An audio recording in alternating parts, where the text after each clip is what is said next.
Amici bellini, amiche belline, Manna è ufficiale, ma noi dobbiamo guardare oltre insieme. Tutti pronti?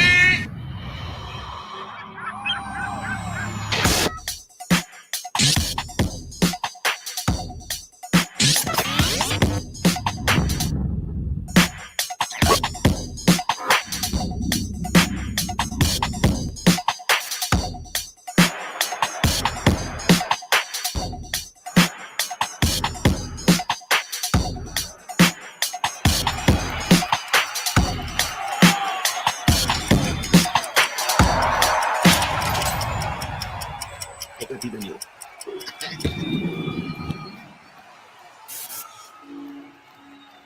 Marondolo Carmona aiuti tu.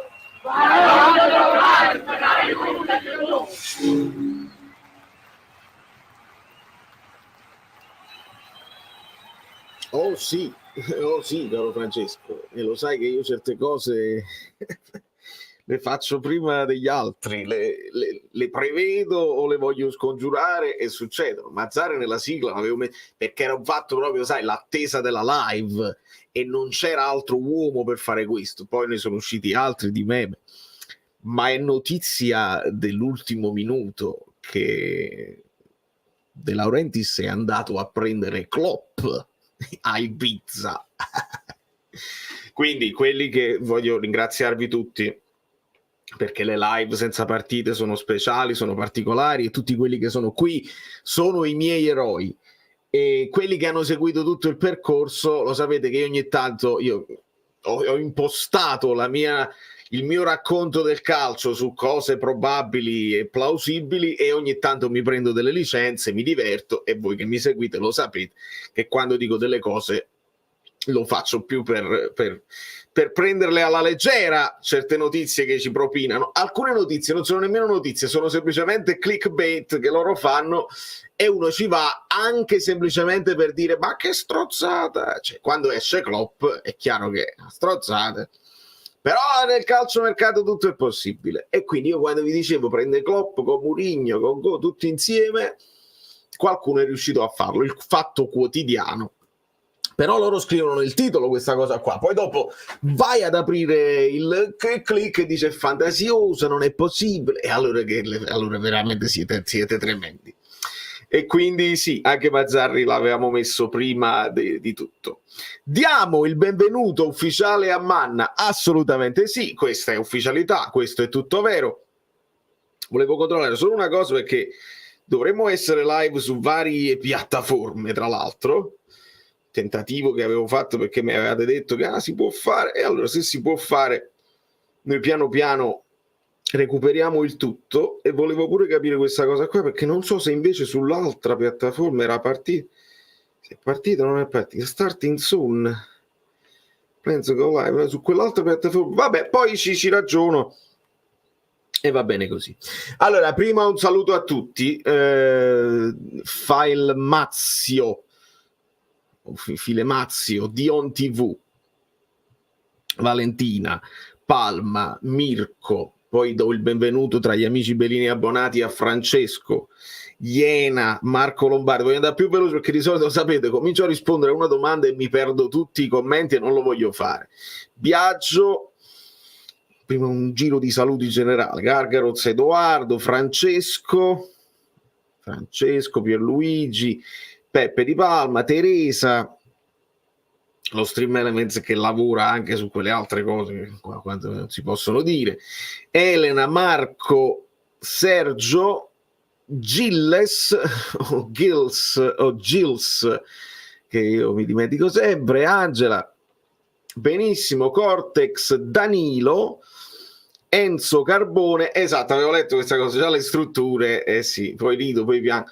Con gli amici abbonati mi sono divertito a fare, e adesso io oramai ci credo, e tutti quelli che mi hanno scritto anche privati dicono, ma adesso sei un po' più convinto? Sì, non posso non essere convinto, perché veramente se ne cade proprio il teatro se non succede, e in questo momento veramente è più che costretto a farlo. E mi facevano notare che anche Conte è costretto, perché non c'è altro, e non ci dobbiamo prendere collera che non ci sia altro, non ci pigliamo collera, prendiamo quello che c'è, lavoriamo bene e lavoriamo per noi, senza guardare in casa d'altri, eccetera, eccetera. La seconda scelta, l'ultima spiaggia, vogliono farci parlare, ma noi dobbiamo essere bravi a non prenderci collera e a lavorare su quello che abbiamo.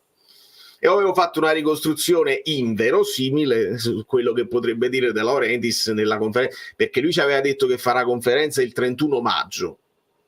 Era nella logica delle cose presentare ufficialmente prima Manna e poi presenti Conte.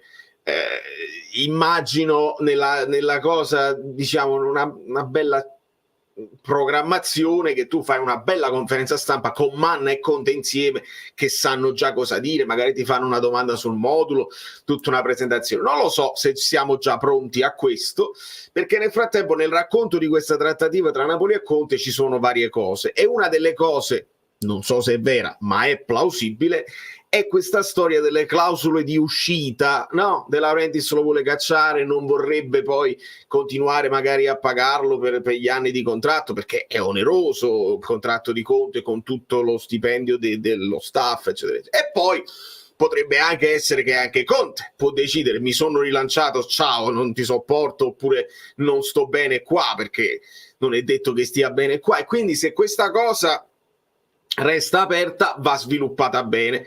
E immagino già De Laurentiis che dice, come diciamo, non come scusa ma come spiegazione, dice: ma veda, uno che mi chiede una clausola per andarsene vuol dire che non ci credi, io già lo pago profumatamente, la barca tornò sola e io non posso affidarmi a uno che mi ha chiesto già che se ne vuole andare, non ha la napoletanità, e tutta una serie di cose che potrebbero portare De Laurentiis a dire: io non l'ho preso per questo motivo.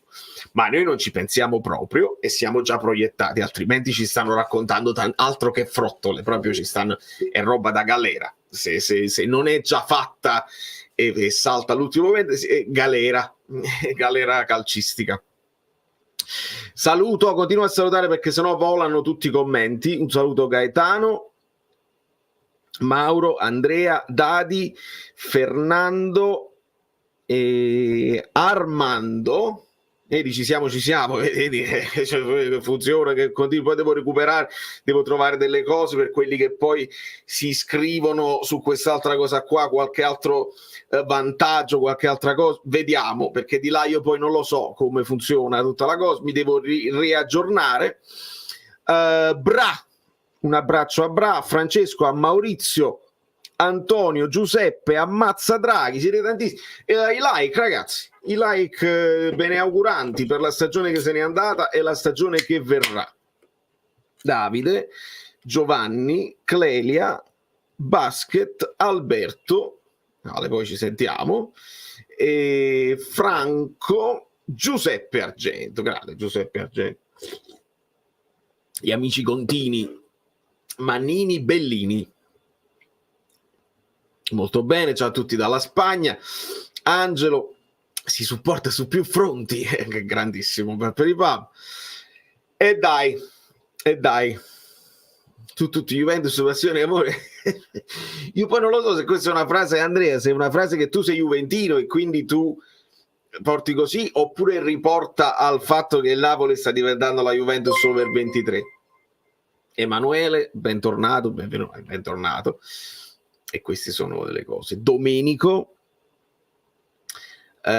Luigi, adesso vedi che sono scorruti tutti i messaggi. Francesco, magari Conte riesce in quello in cui Benitez fallì in parte, con la sua esperienza potrebbe dare consigli. Ma i consigli sì, vedi, dici bene quello che Benitez già ti consigliò e che tu avresti dovuto fare prima.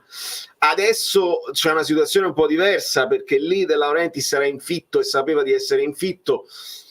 Bisogna capire se questo fitto poi si rinnova, se effettivamente se ne deve andare. Lui ha detto che se ne deve andare, che non vuole rimanere a Castelvolturno. A quel punto deve costruire. Se devi costruire puoi accettare dei consigli, visto che sei di fronte alla scelta: o lo fai o non hai dove allenarti.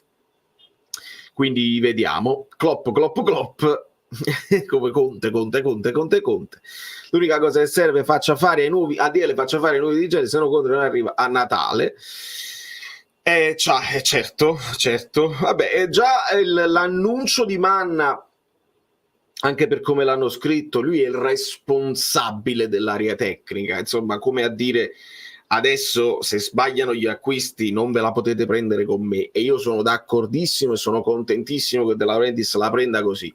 Si è preso tutti gli oneri, si è preso gli onori prima, adesso si è preso tutti gli oneri quest'anno, gli errori sono stati fatti e glieli abbiamo fatti notare, adesso fai bene, nessuno si può lamentare. Poi ci possiamo lamentare per esempio della scelta di Manna piuttosto che un altro, e lì puoi dire magari ce n'era un altro più bravo, più pronto, qua si può discutere, però il fatto che tu ne scelga uno e non prendi un pupazzetto tipo Meluso dopo aver fatto tutte le tue scelte, lì è quello che non ci piace. Adesso tu ne hai scelto uno, è al lavoro, gli dai il budget, gli dai le direttive e lo fai lavorare. Di conseguenza noi ce la prenderemo con Manna se le cose non funzioneranno, e con Conte senza dubbio. Quindi già questa cosa bene, partiamo molto meglio dell'anno scorso. Ranieri è già stato allenatore, perché Angelo diceva Ranieri ma lo diceva scherzando, ma veda. Dendoncker con Conte, bella domanda, ma credo che Dendoncker, oltretutto guarda, non è una domanda proprio stupidissima, nel senso che non ricordo il prezzo del riscatto di Dendoncker, ma potrebbe anche Conte dire guarda, Dendoncker non mi dispiaceva, potremmo anche utilizzarlo. Ci sta come discorso, però mai utilizzato. Alberto, ti sorprenderebbe tanto se non andasse in porto, mi pare che il presidente ci abbia abituati. Io sono pronto a sorprendermi, nel senso mi sono già sorpreso quando ho visto che prima è fatta e non era fatta, ci hanno detto che era fatta, eccetera eccetera, poi Gasperini e sembrava fatta perché andava tutto in quella direzione, tutti quanti a turno che dicevano hai visto, non è... quindi la sorpresa già c'è stata quando Conte è ritornato in auge, che si è visto preso da, evidentemente che pure Gasperini gli ha detto di no, allora si è ributtato su Conte. È un racconto che io vorrei che poi i protagonisti ci facciano meglio. De Laurentiis ce lo disse alla fine proprio del rapporto che Spalletti l'aveva scelto già a gennaio e nel frattempo fecero 1000 nomi inventati.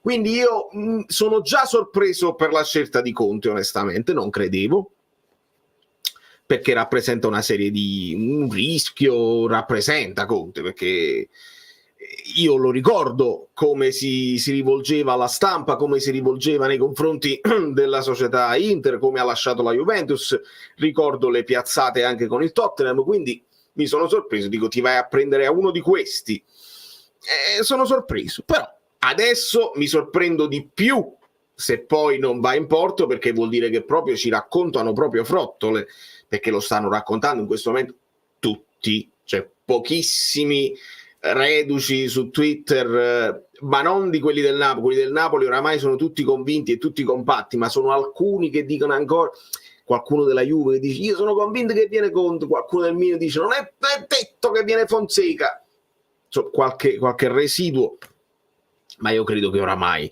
sia fatta. Se poi ci divertiamo lo stesso, perché facciamo un bel video di 90 minuti di risate e la vediamo. Alessandro, e andiamo a vedere Achille poi verrà all'ufficialità. Achille sarà un regalo per l'ufficialità. Buonasera a grande Emanuele, 38 mesi, che fedeltà, che fedeltà. Un abbraccio anche a Ciro. Non si possono fare 50 live all'anno sicuramente.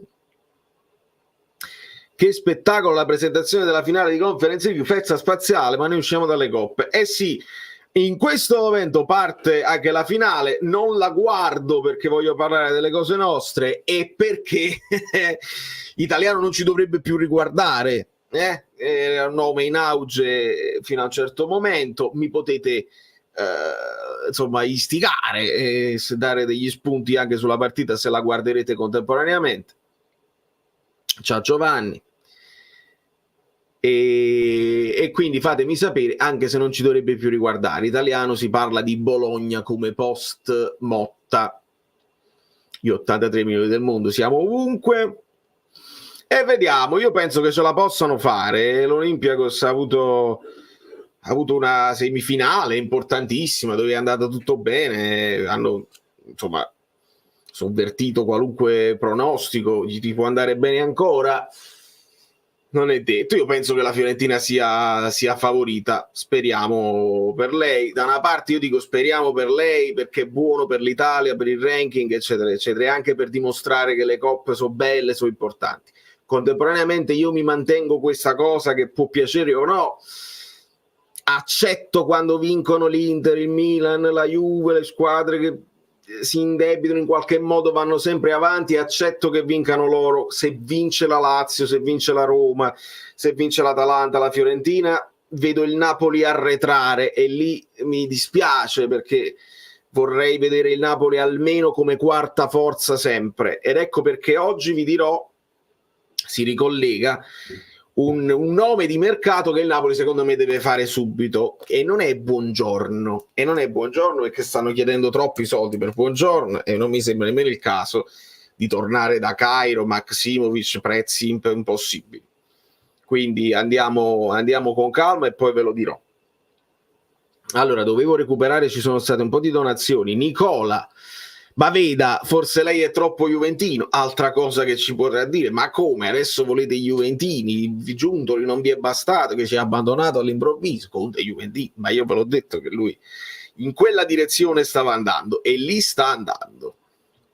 Brockfire, il tribunale FIGC ha comminato una multa di 165.000 euro al Napoli per non aver fatto partecipare i propri tesserati alle interviste da DAZN. Buonasera. Tu hai degli impegni contrattuali nelle clausole, tu figurati se non le sai tu queste cose. Hai preferito non far parlare, hai preferito spendere una multa, spendere 165.000 euro per De Laurentiis, non sono niente, lo sappiamo. Non è bello, è evitabile, e anche per te, insomma, 165.000 euro che ci fai? Dici niente, pur di fare di testa tua e di comandare, preferisci pagare la multa. Io non credo che sia ottimo per gli sponsor, non credo che sia ottimo per i rapporti con la stampa, perché poi la stampa porta avanti la narrazione, si può demolire un allenatore oppure no, ed è bene secondo me mantenere dei rapporti un pochino più sereni, e invece ti prendi le conseguenze. E non credo che però con Conte tu possa fare questo, perché Conte ha bisogno dello sfogo, dell'outlet, delle telecamere per mandare dei messaggi. Non so, Spalletti mandava anche dei messaggi ai suoi giocatori quando parlava in pubblico. Conte magari vuole mandare dei messaggi ai tifosi per quanto riguarda la società, quello che lui si aspetta, quello che lui riceve. Non credo che Conte lo puoi zittire. Ecco perché è un'altra cosa positiva della scelta di Conte, che credo che il Napoli sotto questo punto di vista dovrebbe crescere. Poi stiamo a vedere, ragazzi, perché non facciamo gli indovini, Scorre tutto, ma io recupero tutto. Andiamo. Io non riesco ad accettare che lo so, e poi ogni 20 anni qualcosa lo so, hai ragione Fabio, per questo io sono combattuto nella cosa così, di dire chi deve vincere eccetera eccetera. Io semplicemente non voglio vedere sparire il Napoli, e quella è la mia paura. E con l'arrivo di Conte un'altra cosa positiva è che in qualche modo del Napoli se ne parlerà. Speriamo che se ne parli bene, nel senso che Conte arriva e parte subito forte, in modo tale che il Napoli si impone, perché se poi abbiamo visto lottare punto a punto con troppe squadre non ci porta bene, non siamo in grado di farlo. Ma quest'anno non hai le coppe, lo sappiamo come funziona, e quindi andiamo a vedere che succede. Allora, in questo clima di rinnovamento, ma nuovo responsabile della comunicazione non ci vorrebbe? Sì, io ti direi di sì, Antonio. Si va in un futuro che è sempre più social, e devi stare attento ai nuovi trend, devi stare attento a come parli, e sotto questo punto di vista il Napoli non è modernissimo, per dirla tutta. Purtroppo lì però penso che il rapporto sia indissolubile. Vediamo. Allora, dato che hai anche un canale preferenziale che si occupa del marketing, di creare nuovi business, guadagni magari importanti, non ampliare la distribuzione, ti dichiari soddisfatto? E no, mi dichiaro insoddisfatto. Io, sì, tu parli del canale, nel senso che ogni tanto ho parlato con Valentina e Valentina mi ha detto che ci vuole un po' di tempo. Io accetto che non sia facile, specialmente se lo fai tu in famiglia, cioè un business familiare che ha dei limiti, perché non puoi avere la distribuzione della Nike, dell'Adidas, della Puma. Capisco le difficoltà, non le accetto volentieri, perché so che poi, non avendo una distribuzione capillare nel mondo, è più difficile far girare il brand Napoli. Con la vittoria hai avuto una risonanza molto importante virtuale, sicuramente, però poi i bambini che magari si sono appassionati non l'hanno trovata la maglietta, e quindi non tutti hanno quella cosa tipo noi che andiamo sul sito e paghiamo pure $50 di spedizione pur di avere un gadget del Napoli. Qualcuno sì, ma non gli 83 milioni di tifosi che lui dichiara, perché sono simpatizzanti, se lo trovano, lo trovano. Allora, Marietto delle Vedove, vedi là, vedi cosa significa riaprire certi canali, certi outlet che si rivedono nomi che piacciono. Un abbraccio a Mario. Che ne pensi di Lele Oriali?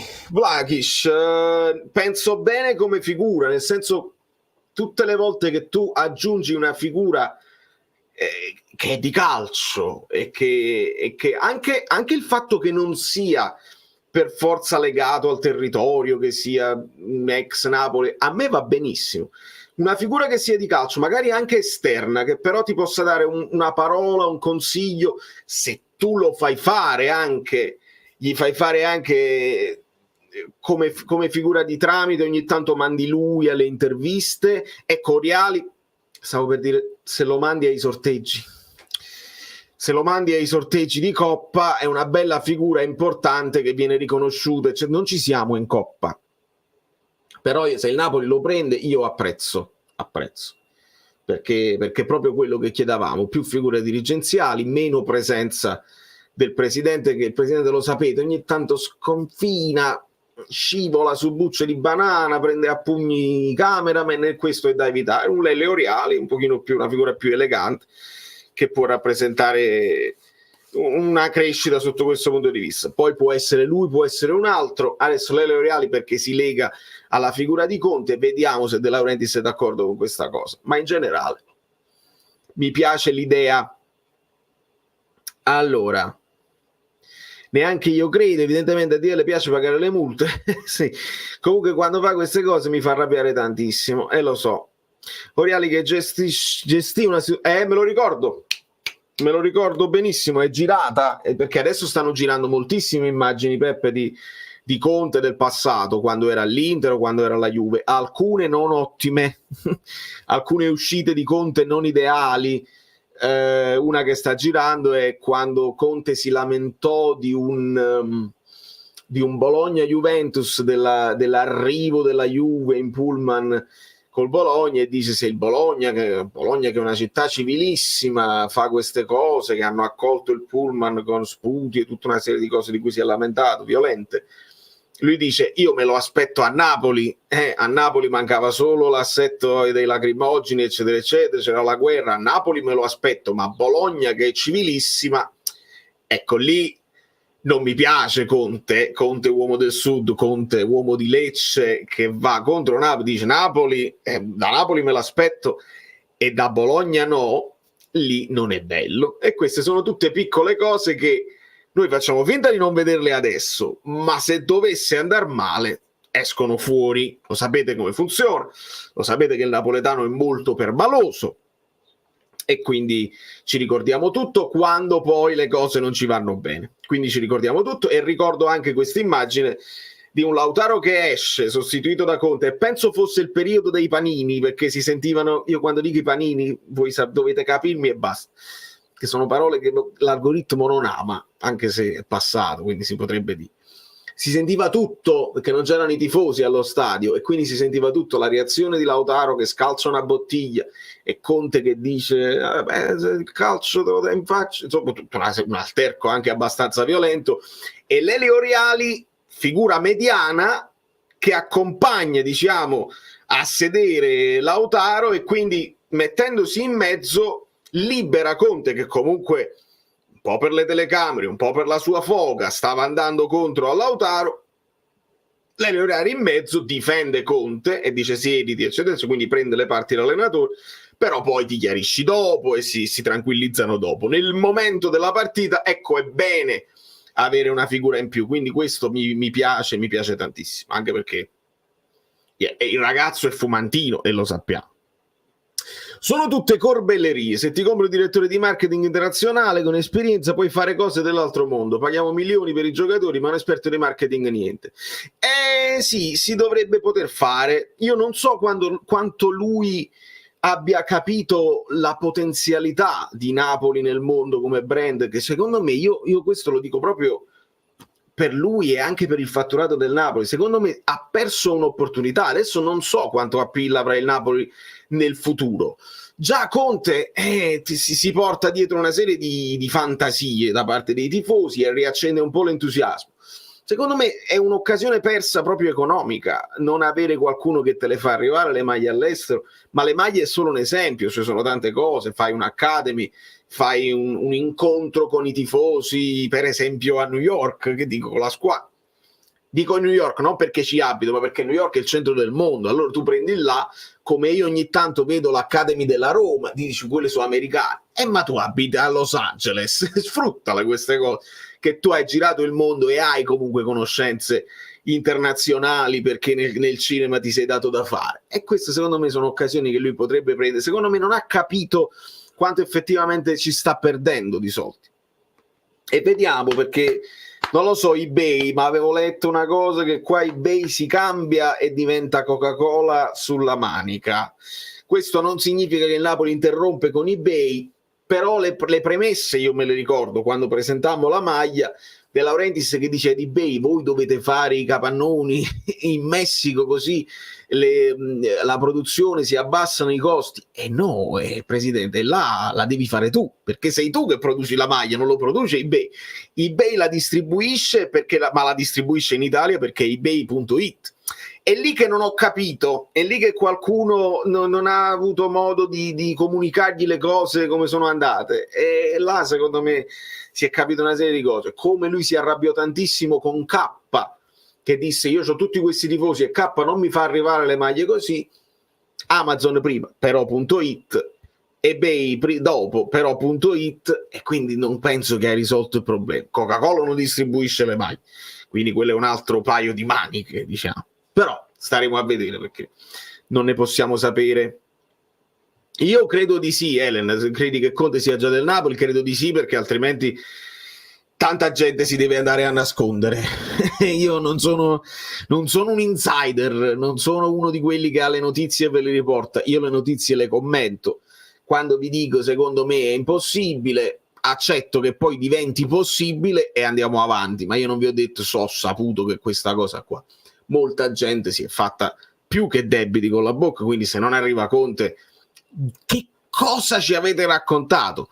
Non lo vedo possibile. O meglio, o anzi aggiungo, la trattativa io non la posso escludere, e questo ve l'avevo detto anche prima, cioè la trattativa ci sta perché lui l'ha incontrato anche in corso d'opera. C'era da capire, Conte ti ha detto di no in corso d'opera come fece Spalletti, e allora ti sei preso il no momentaneo, però dice io non prendo nessuno fino a fine stagione e tu arrivi poi a giugno.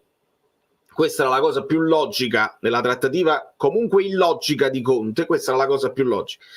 Dopodiché ci stanno i dettagli, perché tu puoi arrivare a un incontro, va bene, lo voglio fare, però devi venirmi incontro a livello di soldi, a livello di rosa, a livello di clausole, a livello di diritti d'immagine e a livello poi di organizzazione per il futuro. Questo potrebbe anche non essere già definito, perché questo ci stanno raccontando adesso, che bisogna limare, che ci sono gli avvocati che stanno leggendo i contratti, e tutto questo significa che non è fatta, altrimenti siamo al 29. Io vi ho detto, Spalletti fu annunciato dopo 6 giorni dalla fine del campionato, abbiamo ancora 2 o 3 giorni se rispetta questo tipo di modus operandi. c'era da annunciare Manna sicuramente, quindi ancora 2 o 3 giorni, vediamo se effettivamente farà la conferenza il 31, dove potrebbe essere un giorno per presentare Manna e annunciare Conte. Magari non lo presenti Conte, ma lo annunci. E dai, dico, è arrivato il momento, non c'è più niente da aspettare. Non penso che stiamo aspettando Italiano, non penso proprio che stiamo aspettando Italiano. C'è semplicemente da fare. Può essere pure che lui avesse bisogno anche di staccare un attimo e di andarsi a fare 2 giorni di mare. De Laurentiis se li merita pure, è stata un'annata difficile anche per lui. In questo momento io non ho fretta, onestamente, sono più contento di sentire poi notizie di mercato però vere, interessamenti di mercato veri, ma sappiamo che quelli là veri li veniamo a sapere quando poi si realizzano. Se adesso escono dei nomi sono generalmente falsi, sono idee che non significa niente. Oggi è uscito il nome di Modric, pensate un po', che cosa vi devo commentare? È chiaro che poi faccio uno short ironico. Allora, va a finire che questi perdono, l'Atalanta invece ha vinto. Fuori gioco, che sta dicendo? Fuori gioco la Fiorentina? Buonasera Luigi. Conte innamorato. Questa però, Sergio, qua stai riportando le parole che De Maggio utilizzò per Gasperini. Non vede l'ora, innamorato di Napoli, eccetera, eccetera. Ce le dicono tutte, poi dobbiamo essere bravi noi a scremare e a stabilire quello che si può fare e quello che non si può fare. Allora, caro Mario, essendo che ti conosco, ma quanto ti stanno dando fastidio i tifosi contenti perché non andiamo in Europa, l'anno prossimo giocare una partita a settimana?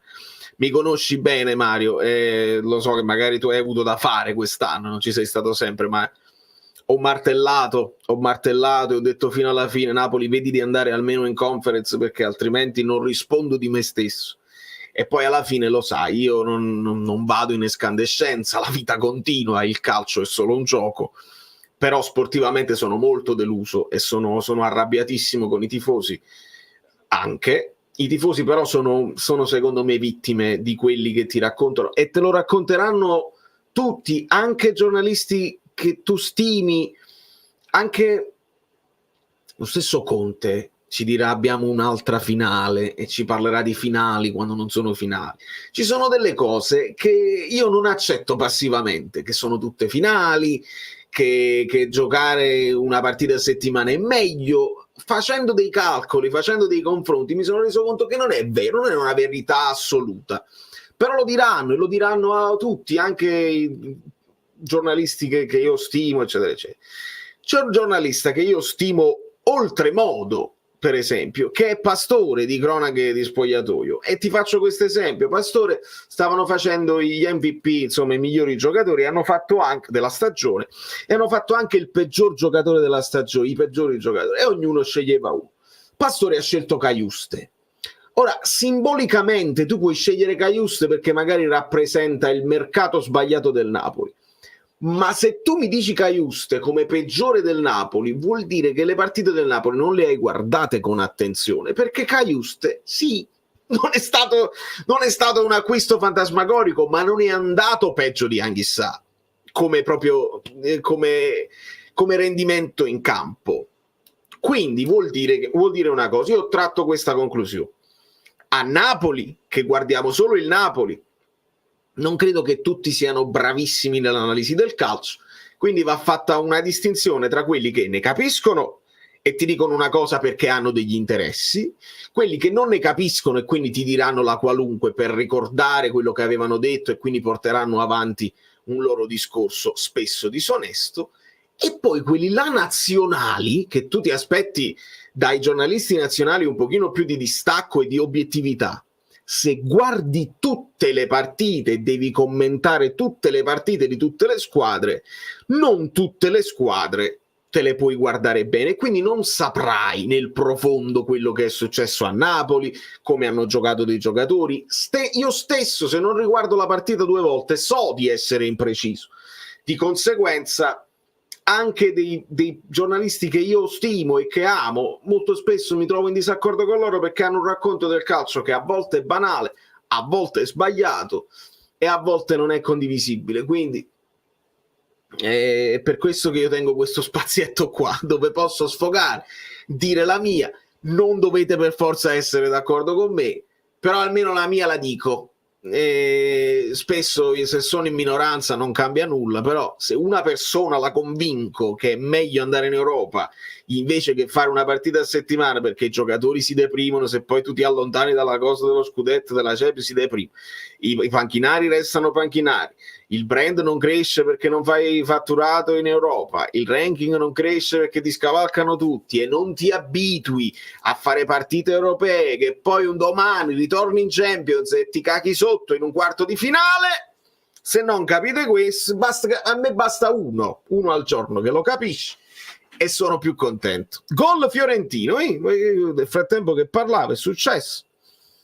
Fatemi vedere un pochino perché sono andato lungo, ma Mario meritava un approfondimento. Ma fuori gioco, perché vedo ancora 0-0, quindi sono molto indietro con i messaggi.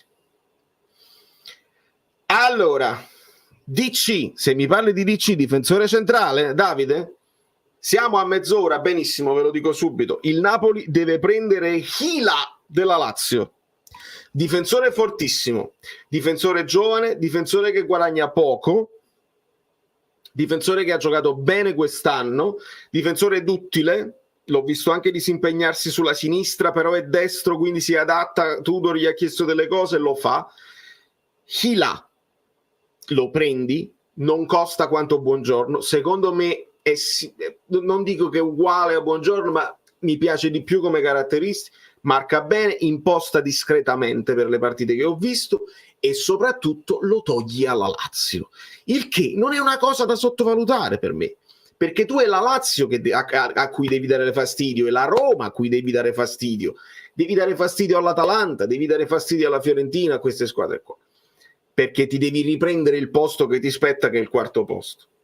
Quindi tra tutte le notizie che usciranno, Martinez quarto, perché si deve dire tutte le volte, Buongiorno, Anchko, adesso Hermoso, poi si riparlerà, e ascoltatemi che se ne riparlerà, Lenormand, adesso Conte vuole chiedere lo sforzo di quelli là che abbiamo parlato, Kilman, eccetera, eccetera. Il Napoli deve andarsi a prendere Hila.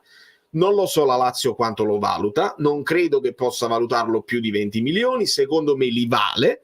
Il Napoli deve andarsi a prendere Hila e uno almeno l'hai sistemato perché secondo me è affidabile. L'ho detto, riportatelo, ripostatelo, fatemi sapere se qualcuno lo copia, non mi interessa, a me interessa il bene del Napoli e questa è la mia idea. Beukema non male, però mi è piaciuto quest'anno, non so prima, così secondo me Hila, venendo pure da dove veniva, che se roba di Atletico Madrid, secondo me meglio ancora di Beukema. Si può riparlare anche di Lukumi adesso, si può riparlare perché bisogna capire che fine farà il Bologna senza Motta, se smantellano un pochino oppure no, però abbiamo 250 milioni che è questa non è una narrazione, è la verità, perché hai tutte le riserve dei soldi non spesi, hai il fatturato dell'anno scorso che bene o male ci stanno, abbiamo i soldi in potenziale di Osimhen, ma lì dobbiamo capire quanti ti arriverà, perché io non sono convintissimo che arriveranno tutti i sordi della clausola, quindi aspettiamo, ma sicuramente abbiamo modo di spendere, dobbiamo spendere bene, ovviamente non dobbiamo spendere a cacchio, dobbiamo spendere bene, ma dobbiamo muoverci e dobbiamo sistemare parecchie cose, perché una cosa a cui io ancora non posso rispondervi è con che modulo ha intenzione di giocare Conte, perché ci hanno detto la qualunque, ci hanno riguardato il 3-4-2-1 che lui utilizzava con il Tottenham, un modulo che ha senso, ma perché il Tottenham aveva Harry Kane che faceva il regista abbassato, cioè i due mediani possono essere più mediani perché Harry Kane viene dietro tantissimo e fa il regista che si abbassa alla Higuain e poi Son può andare dentro, eccetera, eccetera. Quello è un modo di giocare, può essere pure che Conte si adatta e fa quel tipo di modulo perché ha quei giocatori. Potrebbe ritornare al 4-2-4 che faceva col Bari e col Siena, potrebbe tornare al 3-5-2 che faceva con l'Inter, con la Juve. Dobbiamo capire, ancora non è chiaro. Questa è una delle domande da fare a Manna, ti ha detto Conte quali profili e che tipi di giocatori gli servono? Perché se Conte ti chiede dei terzini che vanno, già capiamo che sono dei quinti e non sono dei terzini a 4. Se ci servono 3 difensori centrali, ce ne servono 3 più 3.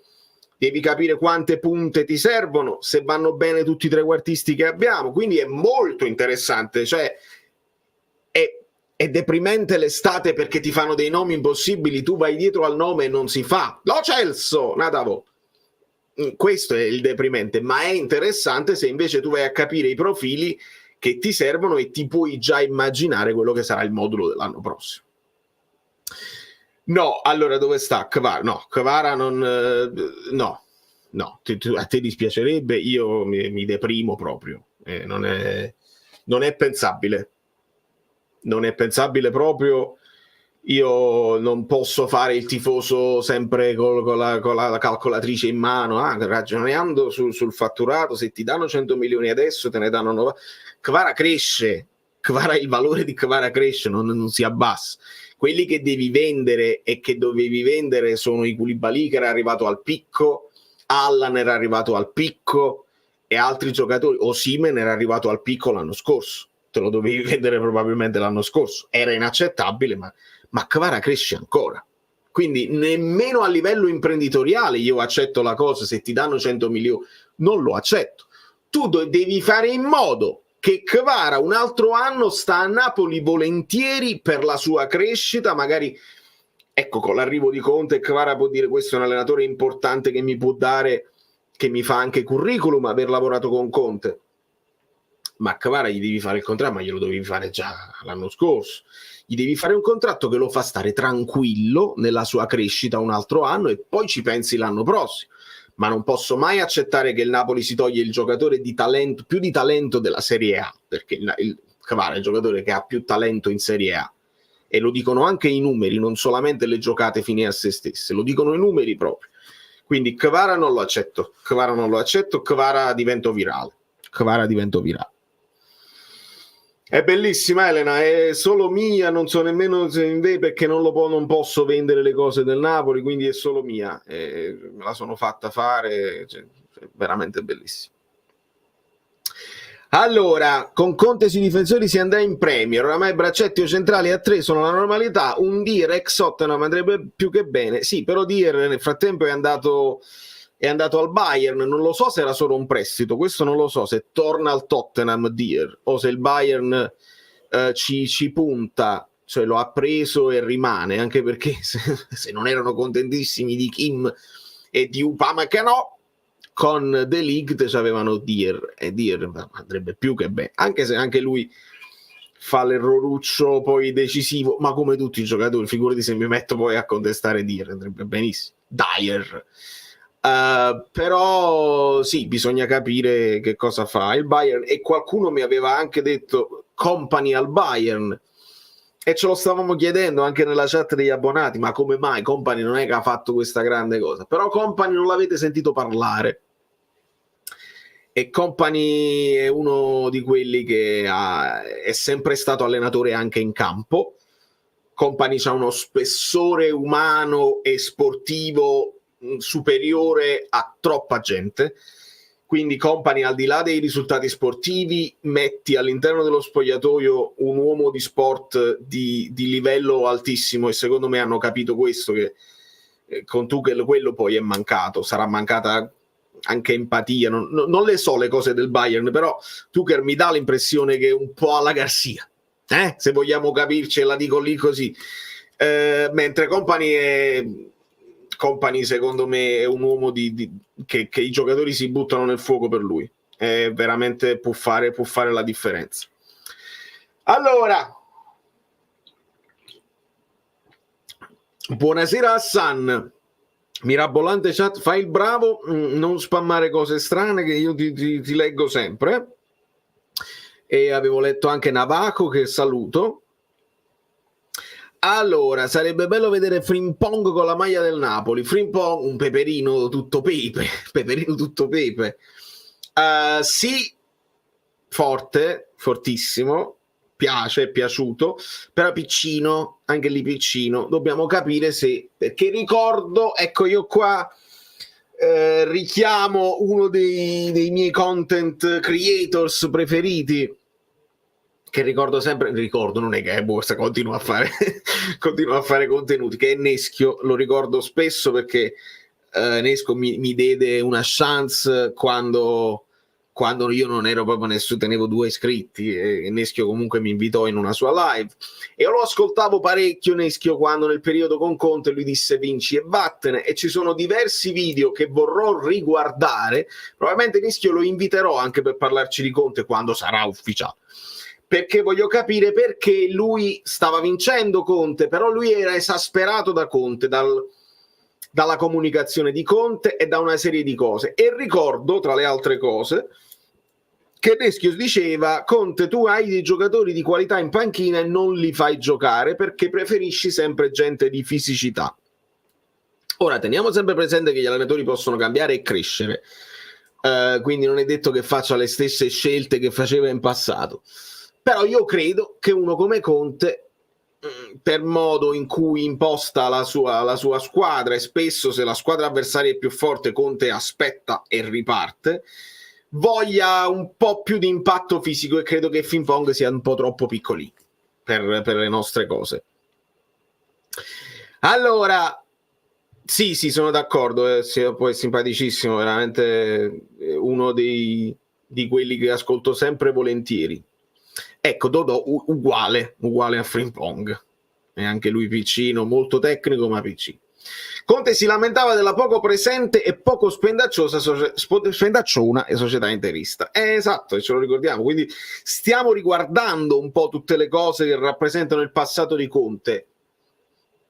C'è uno su Twix che mi scrive sempre: come stai combattendo che non lo vuoi a Conte? Non è vero, io mi sono convinto che adesso, per come si è sviluppata la situazione, non c'è altra strada, e la dico così: o Conte o muerte. Io ho provato a combattere il concetto di o Conte o muerte, cioè se tu hai un'idea che poi ti porta a giocare bene a pallone, preferisco quell'idea là. Visto che questo concetto non è passato perché io sono solo, o meglio siamo piccini, vuol dire che adesso non puoi più tirarti indietro. È solo lui che può dare un po' di entusiasmo ai tifosi. I tifosi si sono convinti, perché li ascolto, le interviste, le telefonate, si sono convinti che è l'unica cosa da fare. E se arriva uno qualunque che non sia Conte e che non è Klopp, idem Mourinho, per dire quelli là più famosi, arriva Italiano, arriva Pioli, se dico Pioli, Vlakic si fa prendere per pazzo, se di uno qualsiasi, Possanzini, Pecchia, De Zerbi stesso, li fanno a fettine a partire dai tifosi, e ricominciamo la tiritera, quella là che si spacca l'ambiente dall'interno.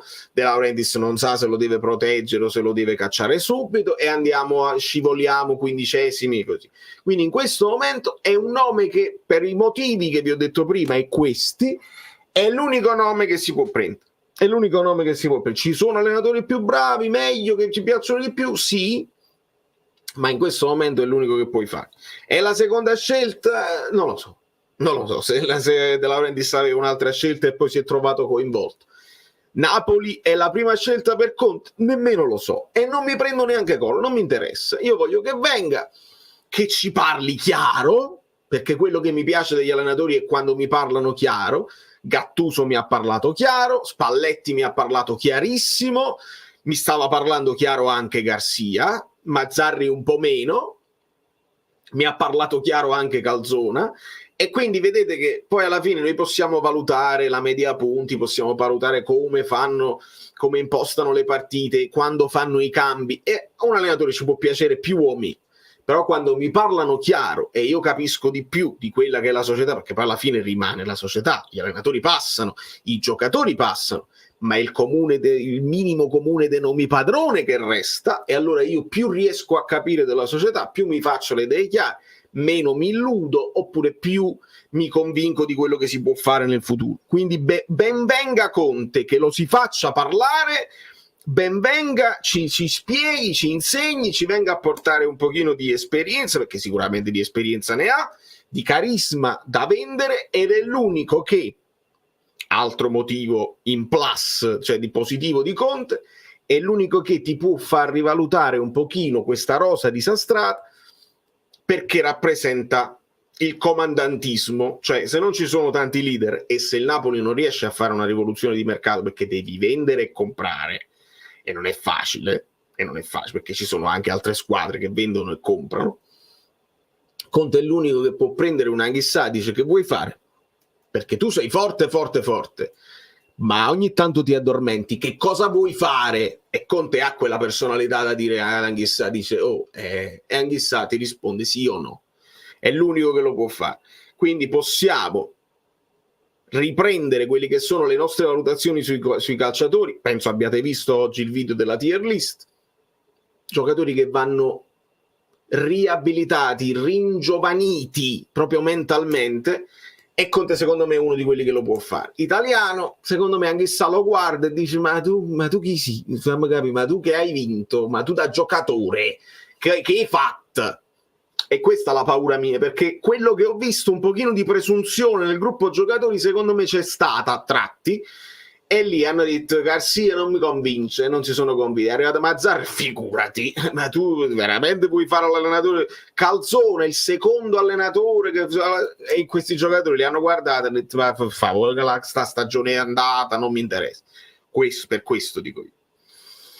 Allora, Vincenzone, penso che Lobotka si sacrifichi? Io spero di no, perché poi, ecco, di Lobotka è uno di quelli, dei pochissimi, 2 o 3, che salvo di questa stagione all'interno della stagione negativa. Dobbiamo capire se avrà mercato, cioè se alcune squadre, se le squadre top puntano su Lobotka, il quale per noi va benissimo, per noi è un top player Lobotka, perché fa delle cose che all'interno di una stagione del genere, un Lobotka che non perde di prestazione o si abbassa leggermente verso la fine, è oro colato, è tutto grasso che cola, ed è colato perché sta squartato Lobotka fisicamente, sta in formissimo, però non ha il tiro da fuori, non è un centrocampista che segna, non ha grandi lanci lunghi e illuminanti che tu dici vabbè, ecco, un top player che guarda la serie, una top squadra che guarda la Serie A oggi, gli serve un centrocampista, probabilmente si prende di più Çalhanoğlu, perché Çalhanoğlu ha anche il lancio vistoso, li fa i falli, li sta facendo la fase difensiva, poi va sul dischetto, tira tutti i rigori segna tutti i rigori che tira. Allora, se il Real Madrid non ne ha bisogno, ma una top squadra di grande livello, se si deve andare a prendere un centrocampista, penso si prendono più Çalhanoğlu che Lobotka, di quel tipo. Quindi io spero che nessuno chieda Lobotka e che lui sia contento di rimanere con noi. E possiamo scoprire che Lobotka funziona anche a 2, funziona a 1, a 3, in difesa, in attacco, in centrocampo. Lobotka va benissimo. È vero, ci ha provato ultimamente un paio di volte, ma non è proprio nelle sue corde. Ma che due e ping pong, stiamo talmente guardando, ci vogliono giocatori affermati e affamati, e le due cose non sempre vanno insieme, Luigi, perché quando sono affermati non sempre hanno quella fame, devi trovare secondo me quello là che sta per uscire, funziona Kvara proprio per quello, perché è affamatissimo di imporsi a livello internazionale, arriva nella squadra giusta con l'allenatore giusto e lo fa. Affermati sì, è chiaro, gente che ha vinto non è male, però devono calarsi in una realtà diversa. E dobbiamo partire dal presupposto, ragazzi, perché adesso c'è Conte, quindi arriverà Conte. Insomma, stiamo facendo tutti dei discorsi con Conte, allenatore del Napoli, il che può spostare la scelta di qualche giocatore. Dice: Conte è un personaggio sfizioso, mi faccio allenare da lui. Credo più nell'ambito italiano che non nell'ambito internazionale, perché credo che in ambito internazionale Conte non abbia lasciato un buon ricordo di se stesso. Però nell'ambito nazionale Conte ha una grandissima stampa e i giocatori sono vittime della stampa tale e quale a noi tifosi. Sappiatelo perché li sentiamo parlare, parlano con le stesse frasi, leggono gli stessi giornali, rispondono agli stessi Twix. Lo sapete, Leao, Lautaro, tutti leggono tutto e rispondono a tutti. Quindi Conte può far piacere ai giocatori che bazzicano nel campionato italiano, forse un po' meno a quelli esteri. Però dobbiamo sempre pensare che il Napoli 10° è arrivato. E quindi arrivi in una squadra 10ª senza coppe. E le tue ambizioni sono dimensionate al fatto che stai arrivando in una squadra 10ª senza coppe, e per arrivare a fare il salto che devi fare per arrivare in Champions l'anno prossimo devi scavalcare 6 posizioni, devi arrivare 9º, 8º, 7º, 6º, 5º e 4º. Sono tante posizioni, sono tante squadre che devono floppare, che devono fare peggio di quest'anno, e tu devi fare molto meglio. Le altre squadre devono fare un poco peggio di quest'anno e tu devi fare molto meglio, ma molto meglio, ma sai proprio meglio. Quindi i giocatori devono capirlo questa cosa qua e devono accettare di venire a fare la lotta greco-romana. Non è facile. Scambio Chiesa di Lorenzo. Caro Marco, l'ho letta questa cosa, l'ho letta kiss. Come mi puoi chiedere già di uno scambio tra un terzino e un attaccante? Chiesa è un giocatore che a me piace tantissimo. Partiamo da questo presupposto. E piace anche a De Laurentiis. Mettiamo da parte un attimo il fatto che Chiesa si infortunia spesso e Di Lorenzo non si infortunia mai. 2 ruoli completamente diversi. Il Napoli tra i titolari, quelli inamovibili, ha Di Lorenzo e a Kvara e ha, per mia decisione, un Gong. Quindi hai l'esterno sinistro, l'esterno destro e un terzino. Se ti prendi Chiesa e lasci Di Lorenzo, devi trovare un terzino destro. Oltretutto stai perdendo anche il capitano, ma lì puoi anche decidere di farlo se non hai il polso della squadra. Devi trovare un terzino destro fortissimo titolare e aggiungi un Chiesa in un reparto dove hai Kvara, Ngong, hai ancora Politano, hai ancora Raspadori, hai ancora Lindstrom e aggiungi Chiesa. A me Chiesa piace tantissimo, ma questo scambio non ha alcun senso. Aggiungiamoci che Chiesa credo che voglia uno stipendio superiore a quello che il Napoli può dare a Hermoso. Aggiungiamoci che Chiesa l'anno prossimo, poi non lo so perché adesso stanno speculando sul fatto che Motta non lo vede, non lo so, la vedo difficile. Secondo me Chiesa ha tutta la volontà di rimanere nella Juve, che si fa la Champions League con un allenatore, Motta, che punta sul gioco invece di un Allegri che punta su difesa e contropiede. Io non penso che Chiesa stia facendo i salti di gioia per venire al Napoli 10° in classifica, non credo proprio. Quindi quando noi facciamo il solito discorso, ma il Napoli se lo può permettere Hermoso, ma avete chiesto ad Hermoso se vuole venire a Napoli? Questa è una cosa che dobbiamo accettare quando poi facciamo i discorsi di mercato. Non tutti vogliono venire a Napoli.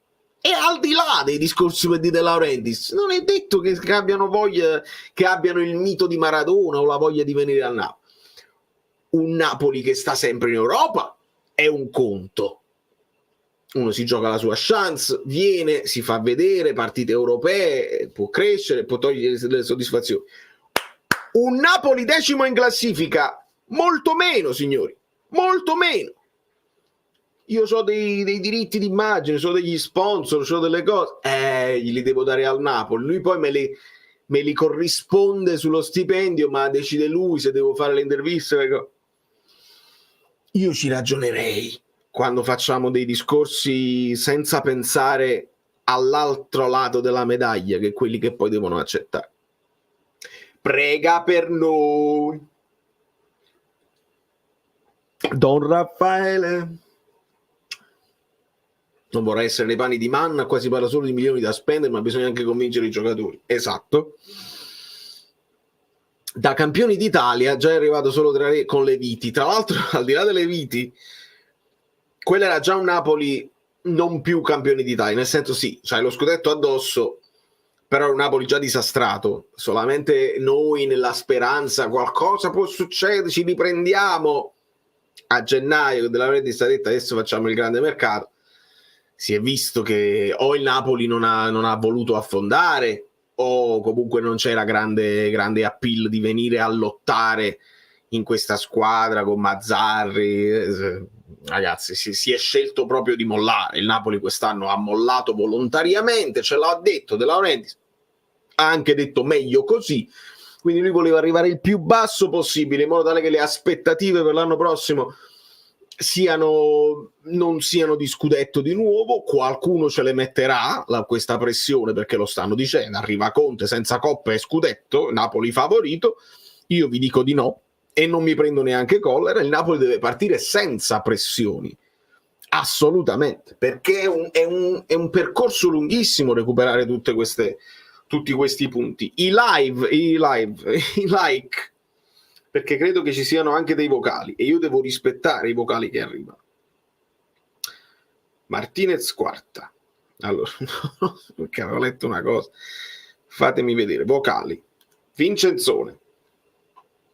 Buonasera Valerio, nel frattempo sto vedendo la tua live da telefonino. Bravo. Ma poi voglio capire una cosa, Conte ancora deve venire, quindi ancora dobbiamo chiedere scusa ad Achille, vero? Sì. Forza Napoli sempre, sei il numero 1, Valerio. Grazie Vincenzo. Adesso ascolto anche Time Paradox. Non tutti possono capire cosa significa chiedere scusa ad Achille. Lo saprete al momento dell'ufficialità di Conte, perché c'è chi era scettico e c'è chi era convinto dal primo minuto, e bisogna dare atto a chi era convinto da sempre. Già fatta, poi già fatta non credo, però che la trattativa fosse in stato avanzato e che De Laurentiis volesse proprio farlo, quello sì, e si darà soddisfazione a chi ha avuto ragione. Quindi chiederemo scusa, mi devi chiedere scusa e chiederemo scusa. Ciao amici bellini, buonasera Valerio, sempre presente, sempre qui con te, sarò con te. Giusto una curiosità, un pensiero così ad alta voce, visto che normalmente il rompete le righe arriva sempre 10 giorni dopo, comunque alla fine del mese, eccetera, ma Calzona aveva detto che aveva il contratto fino al 26 di maggio. Quindi nessuno più sta lavorando, si stanno tutti godendo questo stipendio meritato, insomma guadagnato da tutti, sono già tutti in vacanza, beati a loro. Molto bene, molto bene. Buona serata amici belli, sto vedendo la partita della Fiorentina, spero che vincano perché credo che quest'anno se lo meritino. Un abbraccione anche a te. Credo di sì, insomma, se poi ci hanno fatto sapere che sul volo per Ibiza mi pare ci fosse anche Zaccagni, altri giocatori, lo stesso Zirkzee fosse a Ibiza, quindi credo proprio di sì, credo proprio che siano tutti in vacanza, ognuno sta facendo i fatti suoi, tranne quelli che poi magari devono partecipare agli europei e quindi avranno gli impegni con le nazionali che devono rispettare, però credo che tutti gli altri stiano allegramente in vacanza. Achille, nuovo allenatore del Napoli. Meluso non è stato manco salutato. Ora non lo so, qualcuno ci disse tanto tempo fa, no, Meluso resta con mansioni diverse. Non saprei che mansioni potrebbe avere Meluso, non so che tipo di personaggio è, lo abbiamo sentito parlare 3-4 volte, una volta alla conferenza dove ci ha detto non so niente, sono appena arrivato, un altro paio di volte ha parlato con DAZN in prepartita o in post partita per lamentare, arrampicarsi sugli specchi. Non so chi è Meluso, non ho idea di chi sia Meluso. Insisto sempre, come prassi, quelli che hanno lavorato per te li saluti bene, gli dai gli onori, insomma, di aver lavorato per te, di aver preso anche insulti, perché li prendono tutti gli insulti quelli che lavorano per il Napoli, e quindi anche lì si può far meglio. E per rispondere a dove stava Marietto qua, che mi chiedeva qua è arrivato anche la donazione. Mi diceva sui vocali. I vocali sono, eccoli qua, è perché per gli amici abbonati, per dare qualcosa in più agli amici abbonati nel gruppo Telegram dove stiamo tutti quanti insieme, il post partita, Marietto, tu devi recuperare tutta una serie di cose del post partita, gli abbonati possono mandarmi dei vocali in privato su Telegram e li ascoltiamo. Poi vediamo se dopo apriamo anche le porte a tutti gli iscritti e qualcuno che vuole intervenire dal vivo, proprio in video, lancio il link più tardi e ci divertiamo, perché poi non solo gli abbonati, però gli abbonati sono quelli che nel bene e nel male come si dice, supportano e non stanno mai venendo meno. Un abbraccio a Rocco. Concordo di partire senza pressioni, ma perché dite sia tu che Guido che è impossibile vincere avendo chiuso a meno 41? Si parte da 0 punti l'anno prossimo. E Rocco, te lo posso far rispiegare da Guido, è una questione anche di analisi di quello che è il calcio in generale, di quello che è sempre stato il calcio. Adesso non so se ce l'ho qua. Ce l'ho qua, vedi, e già ti posso dire nello specifico, guarda che salto in basso, cioè il Napoli, se vai a vedere, questi sono i punti divisi per gironi, il Napoli non ha mai fatto così male, e per fare un poco meglio, un poco peggio, cioè il Napoli si è sempre mosso intorno a questi punteggi, no? Tra i 30 e i 40 punti. Quando il Napoli fa benissimo, fa oltre le cose, va ai 50 punti di Spalletti e si abbassa fino ai 40, che comunque è ottimo, ma si abbassa nel girone di ritorno, come è logico che sia. Il Napoli fece benissimo con Sarri, vedete quel 48 nel girone di ritorno, e il 48 di girone di ritorno, vedi, corrisponde al 48 del girone d'andata. Voglio mettere una... Aspetta, voglio farvi vedere bene, perché se metto anche la freccetta, ecco qua, vi faccio vedere bene tutto, perché devo fare le cose bene, che siamo noi che dobbiamo porgere, non è la gente che porge, siamo noi che dobbiamo porgere. Che film è? Benissimo. Quindi vedete che porta al girone di ritorno, 43 porta poi al 44, 35, già qua c'è stata la flessione, ovviamente nel periodo di Ancelotti, la flessione ha portato poi ai 24 punti di Ancelotti, che poi viene esonerato.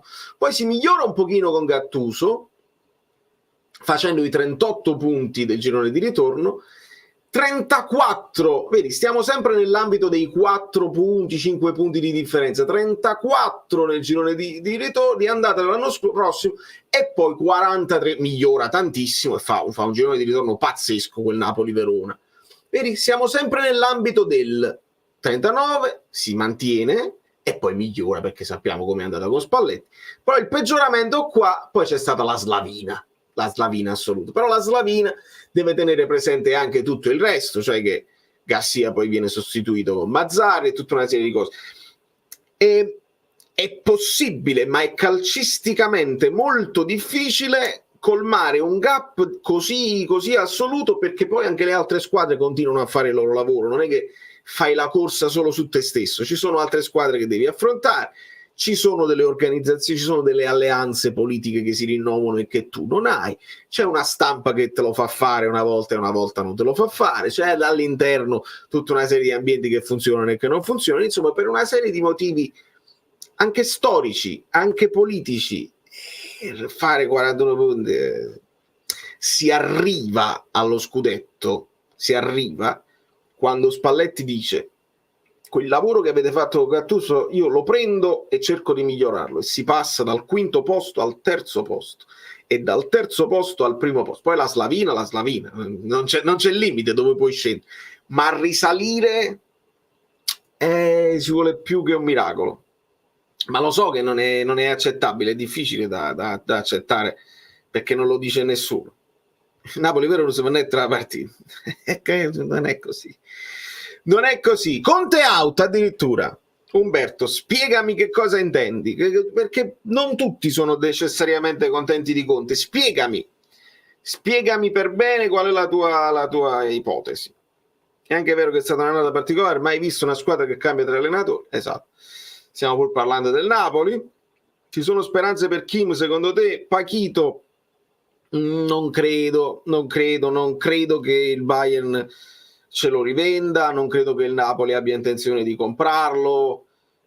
di ricomprarlo, non credo, vi riporto al discorso di prima, non credo che lui voglia tornare, cioè, Kim viene in un Napoli terzo in classifica, viene perché mettendo una clausola per liberarsi, convinto di fare una grande stagione, di mettersi sotto i riflettori, viene per quello, fa quello, vince il miglior difensore della Serie A, vince lo scudetto e vola e spicca il volo.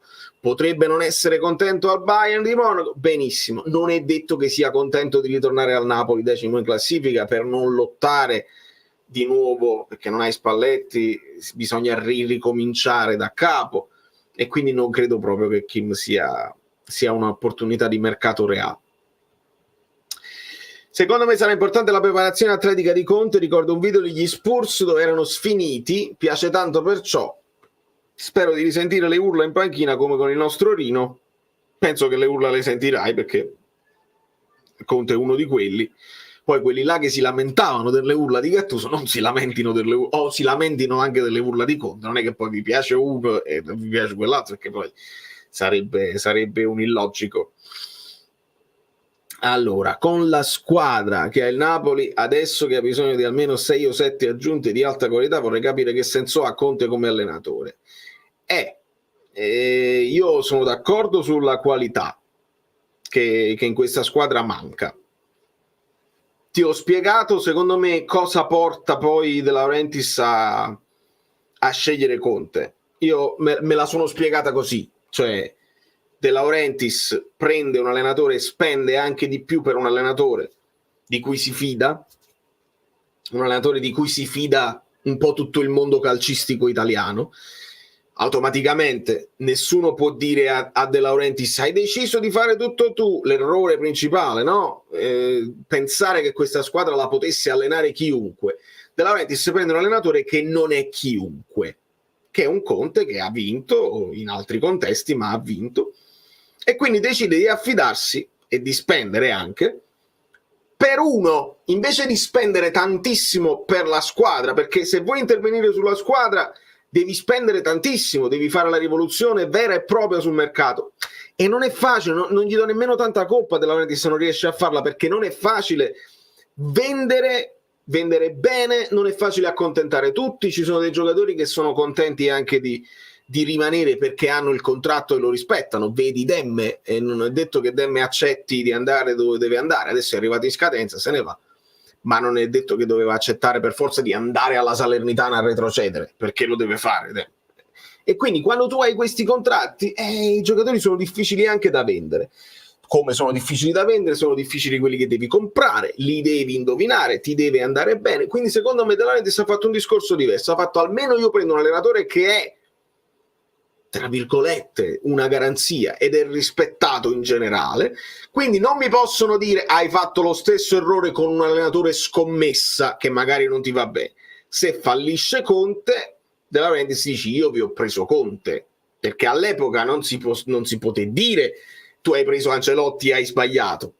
Si è detto altro, si è detto che all'interno della società qualcosa non funziona, se si arriva all'ammutinamento, se ognuno parla, se nemmeno uno come Ancelotti, che ha funzionato ovunque e non funziona a Napoli, si è detto altro.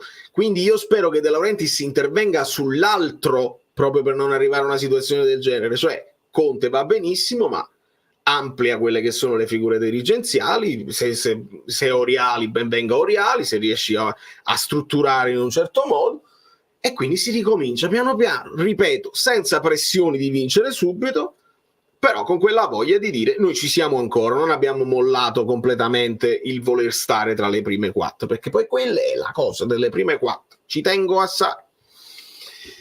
Masked, o meglio Masked players Napoli will not sign. I giocatori che il Napoli non comprerà: Lukaku, Koopmeiners, Samardžić, Dybala, Kim Min-jae in prestito. E siamo, penso, d'accordissimo. Io non credo che il Napoli punti su Lukaku, nonostante dicono Conte vuole Lukaku, ma è un Lukaku che continua a invecchiare. Secondo me Conte avrà individuato un attaccante che gli piace di più, e non sarà nemmeno tra i soliti nomi che abbiamo fatto quest'anno, Gyökeres, Gimenez. Può essere pure che ci siano altri attaccanti che a Conte piacciono. idem Cop Miners ci dovevi arrivare molto prima. Cop Miners, se non resta l'Atalanta, ci sono altre squadre che ci possono puntare, un giocatore completo, assurdo. Samardzic, siamo alle solite, rapporto difficile, padre, procuratore, agenti, commissioni, il Napoli si tira fuori. Dybala, anche lì tutti gli anni dobbiamo parlare di Dybala, un Dybala che ha un anno in più e sempre problemi fisici, non credo proprio, e chi vince ve l'ho detto, quindi io sono d'accordo. Lo so, è azzardata come ipotesi, ma se anche sta sotto il sergente Conte potrebbe anche per l'anno sabbatico fare pure meglio. No, e ti ripeto, assolutamente capisco che possa essere vista come azzardata, perché è quello che mi ha fatto di più penare e che mi ha fatto di più incazzare quest'anno, anche sa. Ma se hai un allenatore che ti fa performare, io lo voglio ricordare bene, perché anche sa ebbe un grandissimo impatto. Ricordate, venne preso a stagione già in corso, subito mandato in campo con la Juve, dominò il centrocampo, ha detto Cam, chi è chi? Cam pigliate, eccetera eccetera. Spalletti lo dipinse nel centrocampo, si formò tutto bene, tutto perfetto. Però anche sotto Spalletti Anghissà ogni tanto delle ciabattate, cioè delle partite in cui era un pochino meno sul pezzo, ce le ha fatte vedere.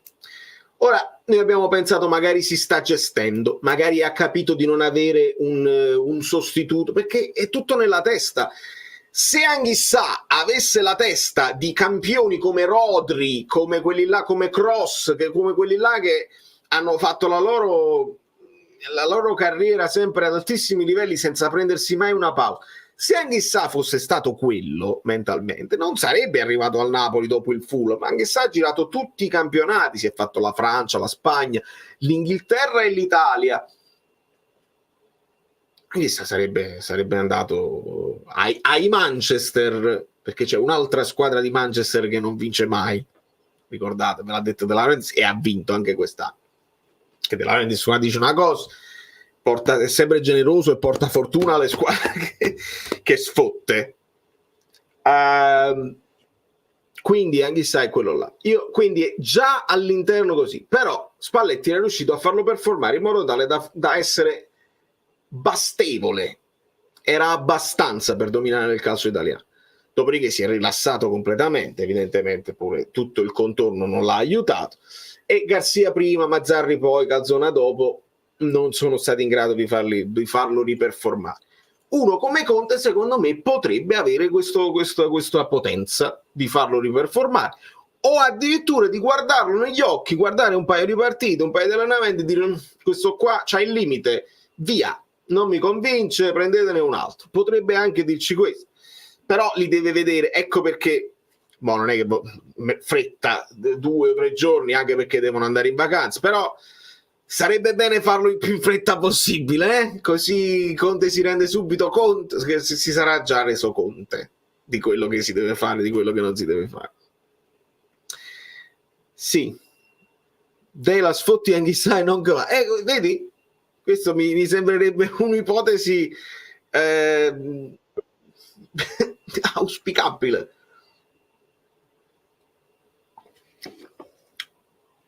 Non credo che venga Julian Alvarez. Sta bene dove sta, secondo me, sta benissimo al Manchester City, e per il discorso che vi ho fatto prima vale anche per Julian Alvarez. Però nella logica delle cose, se io vi devo fare un nome, vi faccio il nome di Alvarez, non vi faccio il nome di Lukaku, ma Guido Gentile, e a Guido Gentile faccio il nome di Modric e di Klopp. Modric ha preso casa dove prima abitava mio fratello. No, bellissimo. Sì, te lo posso dare per sicuro. Ok, e dov'è? Che quartiere? Mater Dei. Mater Dei. Vuole rimanere popolare. Si sente di più la città poi. Sì, ha fatto un gesto di rottura rispetto al solito Posilipo e Vomero. Benvenuto Guido. Buonasera amiche belline, buonasera amici bellini, buonasera Valerio, e basta. E basta, non c'è altro da salutare. Va bene. Guido, non lo so, io ti ho tolto da tuoi impegni abbiamo deciso di fare questo. Molteplici impegni. Mi sono collegato da pochissimo. Anticipavo l'ultimo commento, no? Se si può lottare per lo scudetto. Ah, sì. Allora, è stato molto difficile per me fare un certo tipo di percorso di vita, perché io sono romantico idealista e quindi non sono un freddo calcolatore proprio emotivamente.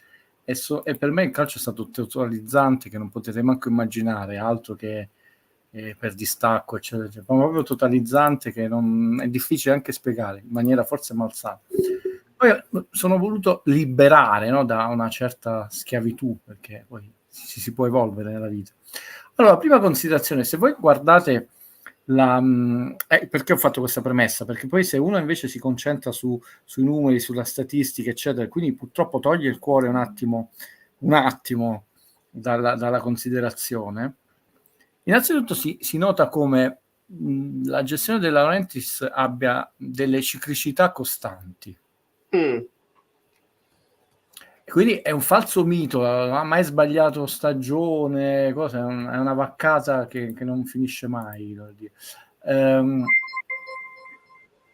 Metti il rendimento campionato, Valerio, come schemino. Sì, che aspetta, fammi sapere se è questo qua. No, questo Se li ho rimandati perché avevo fatto... no, Questo qua? questo andate e ritorno, no, proprio rendimento campionato. Rendimento campionato, ok, arriva. Nel frattempo ringrazio Jorge Chavez che è passato a salutarci e anche Diego che adesso recupero. Pure i vocali sta andando fortissimo, numeri incredibili, in questo è successo di tutto. Album, ok, gol in campionato, rendimento campionato. Trovato. Mi recupero domani. Un abbraccio. Certo che si parte, non è ad handicap che si parte da zero, quello sì, però questo è i tiri in attacco, che poi possiamo vedere, ci possiamo divertire. Il rendimento campionato, ma tiri in attacco, questo lo vediamo dopo, perché me ne hai mandati 2 o 3 insieme. Sì, se li ho mandati, se vuoi te li rimando singolarmente. No, per carità, rendimento campionato, trovato. È tutto fattibile. Tutto si può fare nel calcio, nella vita. Ok. Esatto. Ci fu un grandissimo incremento dalle 18 vittorie, 23 vittorie, 23 no, Mazzarri, Benitez, un crollo a 18, dalle 18 a 25 è stato, se guardate la ciclicità, l'incremento maggiore, perché poi 18 Ancelotti Gattuso, 24 Gattuso, no? Però c'è da fare una considerazione, che non è una considerazione guidesca, è una considerazione oggettiva, no?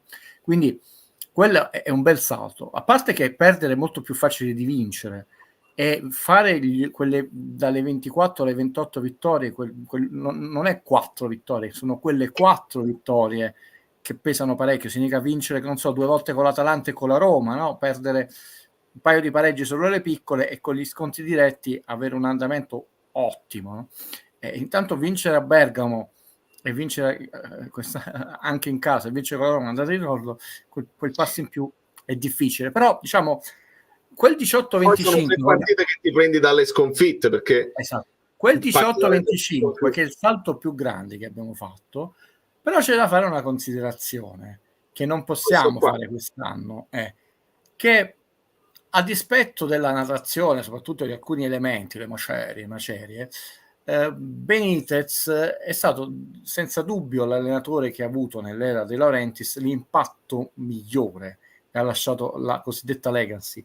Ci fu un cambio di mentalità, un Napoli propositivo, un cambio di mentalità sia in attacco, forse un po' troppo propensi in attacco, no? Pochi falli, l'idea della stagione, non del campionato, l'idea della rosa, tutte queste cose qui.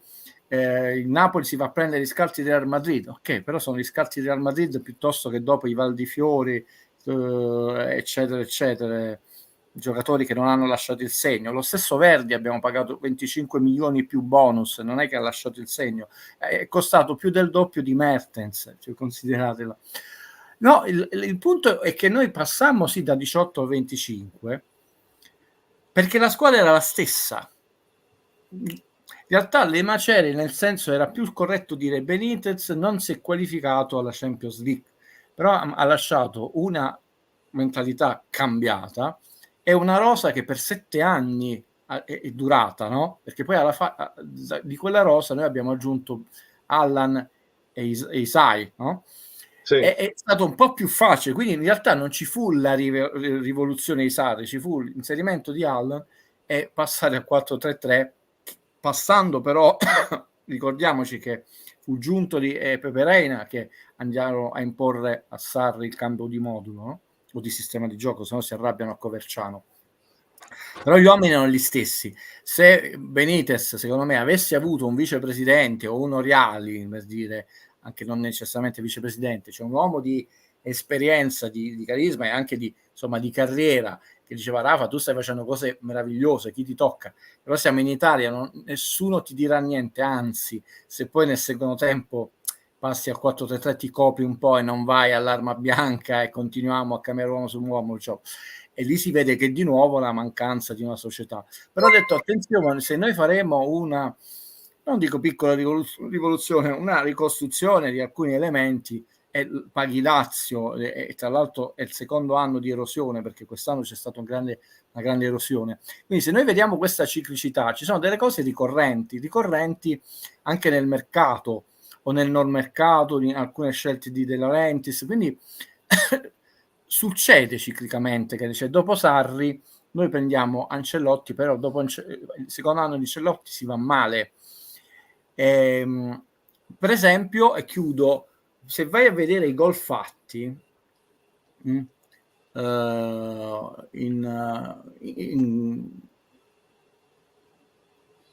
Gol fatti era preso prima? Gol in campionato. Tiri in attacco, no? No, poi quello vediamo, gol in campionato, poi chiudo, lascio fare qualche domanda. Perché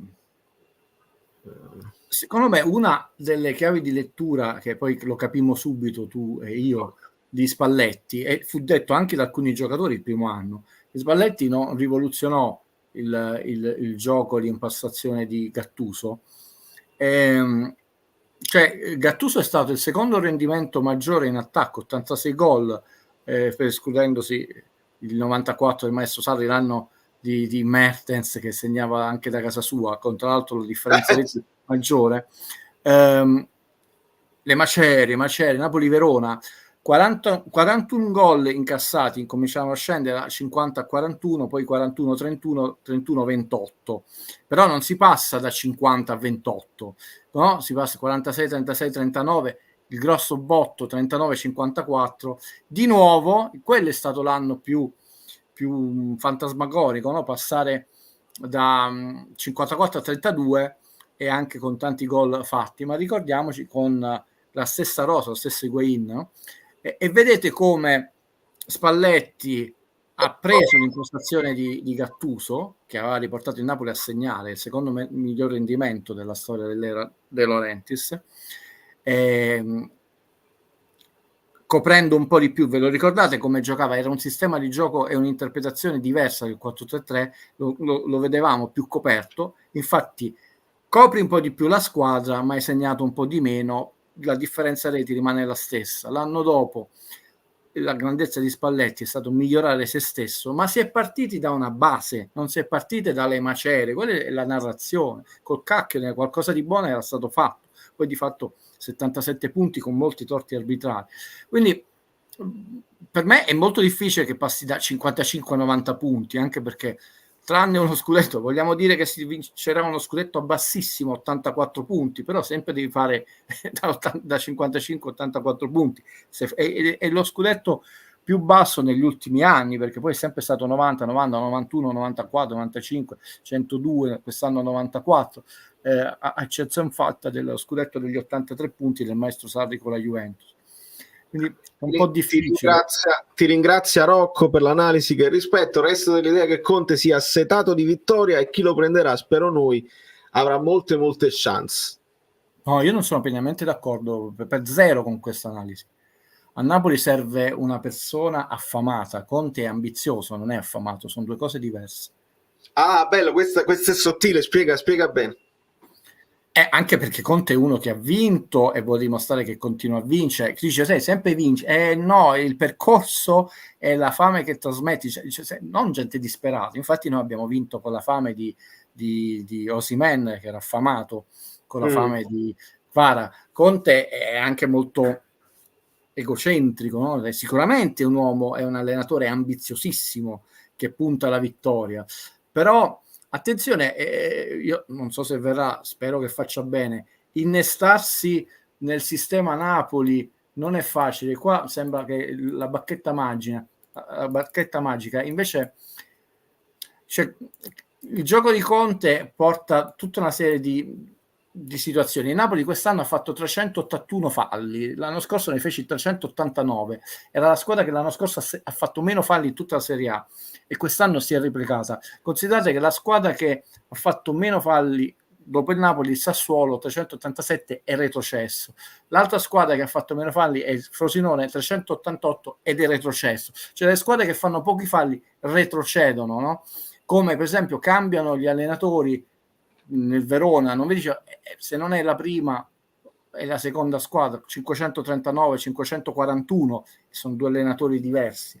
C'è anche da dire che l'anno scorso il Napoli ha preso molti cartellini gialli ingiusti, erano 47, quest'anno qualcosa non ha funzionato, sono stati 71. Cioè il Napoli ha la peggiore, ha il rapporto peggiore in Serie A tra falli fatti e cartellini. E tra l'altro in complessivi sono 76, perché poi ci sono 3 doppi gialli e 2 rossi, l'anno scorso solo il rosso a Mario Rui, e queste cose vanno considerate. Metti la statistica dei tiri, Valerio, che ci aiuta sul fatto di Conte, è ingrandissima. Ha preso solo gli ultimi anni, perché è inutile andare a prendere Mazzarri eccetera.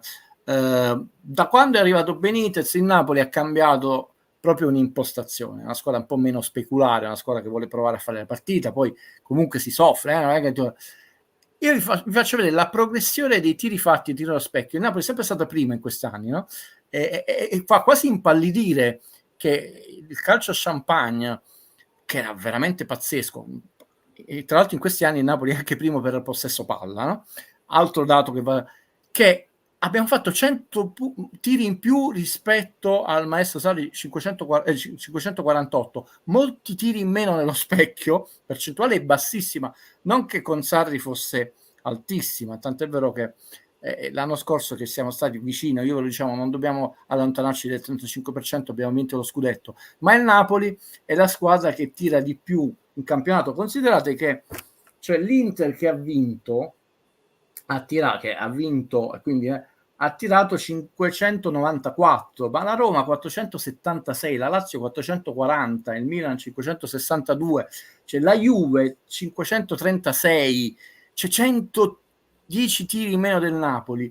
Allora, squadra che fa pochi falli e prende pochi gialli quest'anno, squadra che ha bisogno di avere molto possesso palla, squadra che ha bisogno di tirare tanto e appena tira poco le partite non le vince, perché ha una percentuale di realizzazione, il nostro tallone di Achille, molto bassa. Guido, aiutami, perché io da questo grafico vedo che Spalletti è l'unico che va oltre, perché abbiamo Gattuso a 30, ma in generale cioè 24, 25. Perché Spalletti se l'è studiato il Napoli, mi Valerio. Allora io voglio capire proprio questa cosa qua, cioè si allena la percentuale, cioè si fanno degli allenamenti specifici, ti sei reso Valerio, il loro lavoro. Ovvio. Va bellissimo questa cosa qua. Spalletti è venuto a vincere lo scudetto, non è venuto a pettinare il bar, e si è studiato tutto nei minimi particolari, pregi e difetti, e come io inquadrai a un certo punto, lui ha cercato di limitare i difetti che aveva la squadra, e la coperta è quella là, togliendo casomai anche un po' di incisività. Il Napoli Spalletti era una squadra che poteva fare tranquillamente 100 gol, ma forse non vinceva il campionato, no?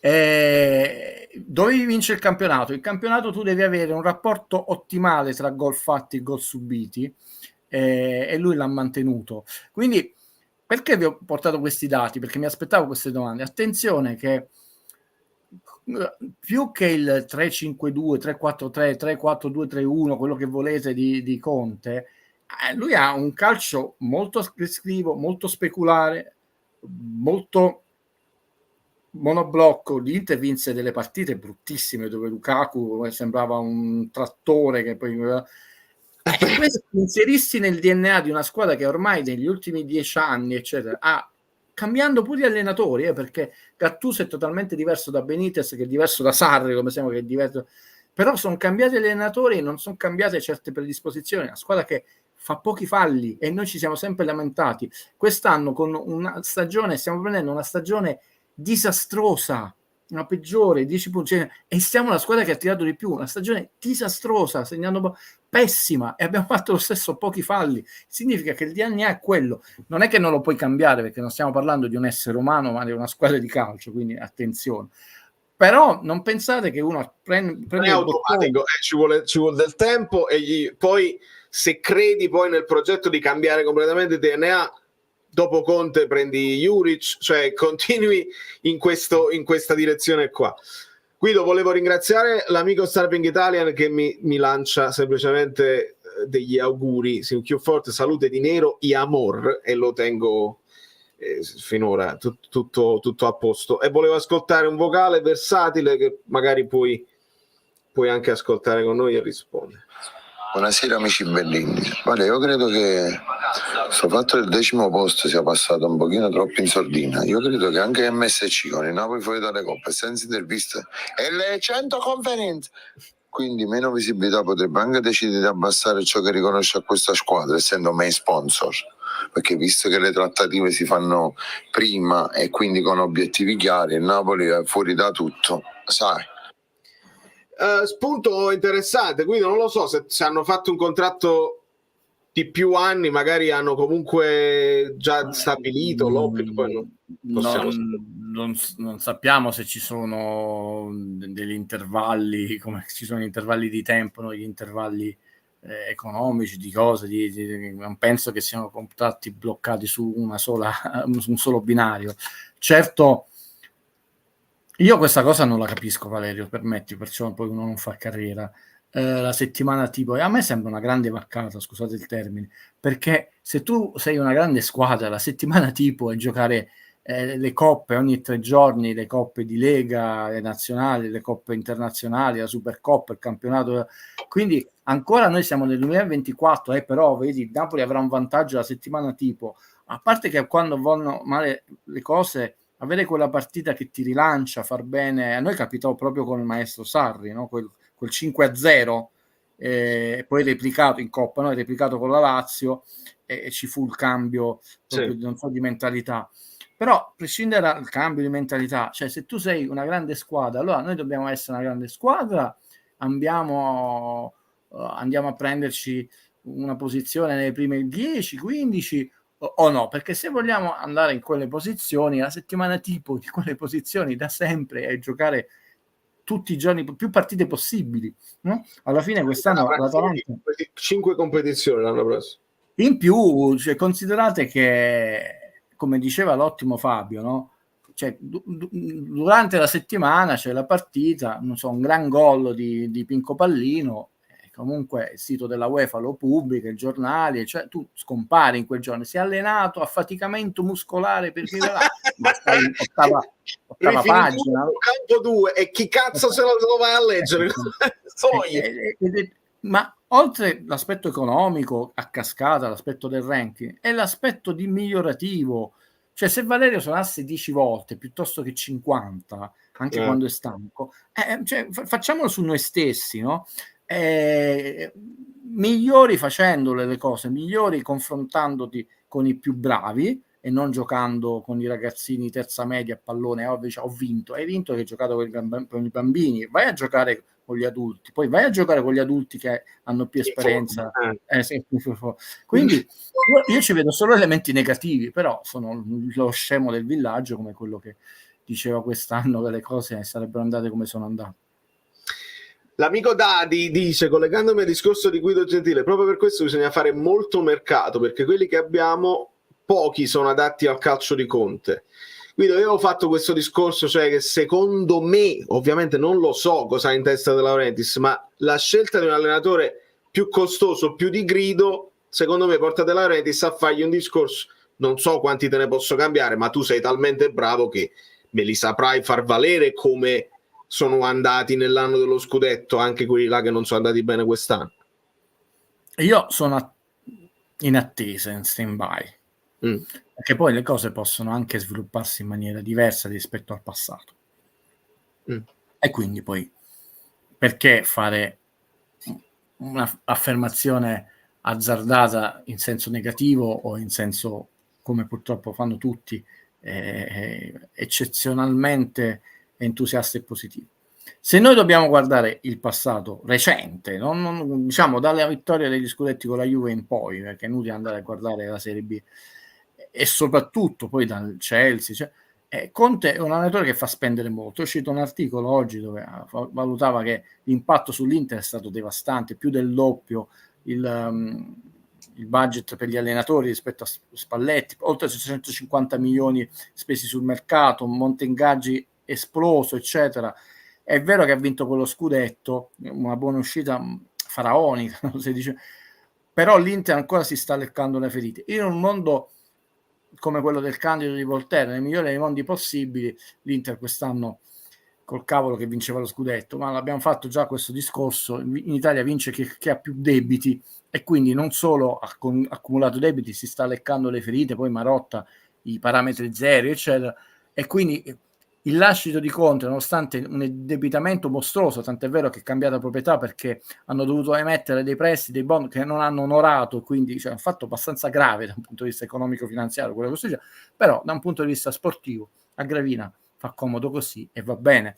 Nel Napoli però attenzione come le ammonizioni, c'è un fatto bello, vedi, quest'anno il giocatore del Napoli che ha preso più munizioni, forse la gente non lo immaginerà, è Kvaratskhelia. Io lo immaginerò perché l'ho seguito e la metà, forse quasi tutti, non c'erano. E poi lo vediamo, quindi nel senso, occhio che a noi non hanno un occhio bonario, così. Io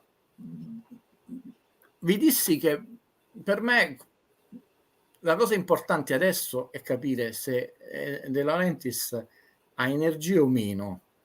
Io non sono mai andato appresso a questa cosa, deve chiedere scusa ai Saettelle, cose, tutte queste cose tremende di quest'anno, chiede scusa a 16, chiedete scusa a De Laurentiis, no, ma ha chiesto scusa, vedete, cioè, oltre che di una noia incredibile, di un pressappochismo imbarazzante.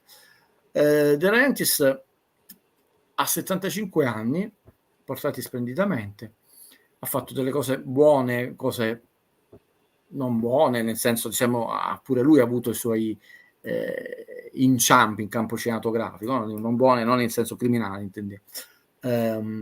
A 75 anni io non credo che quest'uomo cambi nulla e per nulla, infatti c'è una certa ciclicità.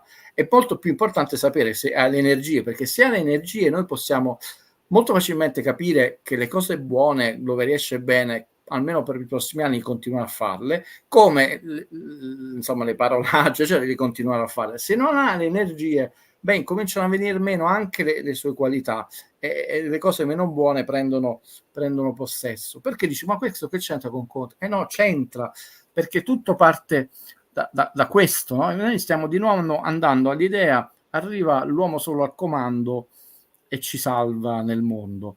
E il Napoli ha vinto perché si sono verificate delle cose, siamo in campo calcistico, però si è inseriti su una rosa che era stata piano piano costruita con alcuni elementi di debolezza, però all'80% era una rosa valida.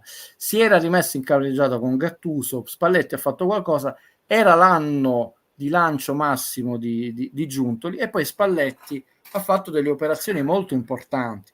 L'operazione politica di De Lorenzo, che questo cretino capì è l'unico, no? È stata un'operazione politica intelligentissima, perché ha detto: sarò io l'uomo di guerra, mi serve un capitano di pace, un capitano che mi preservi dalle rotture di scatole esterne, che se no già saranno pesanti, sono state pesanti.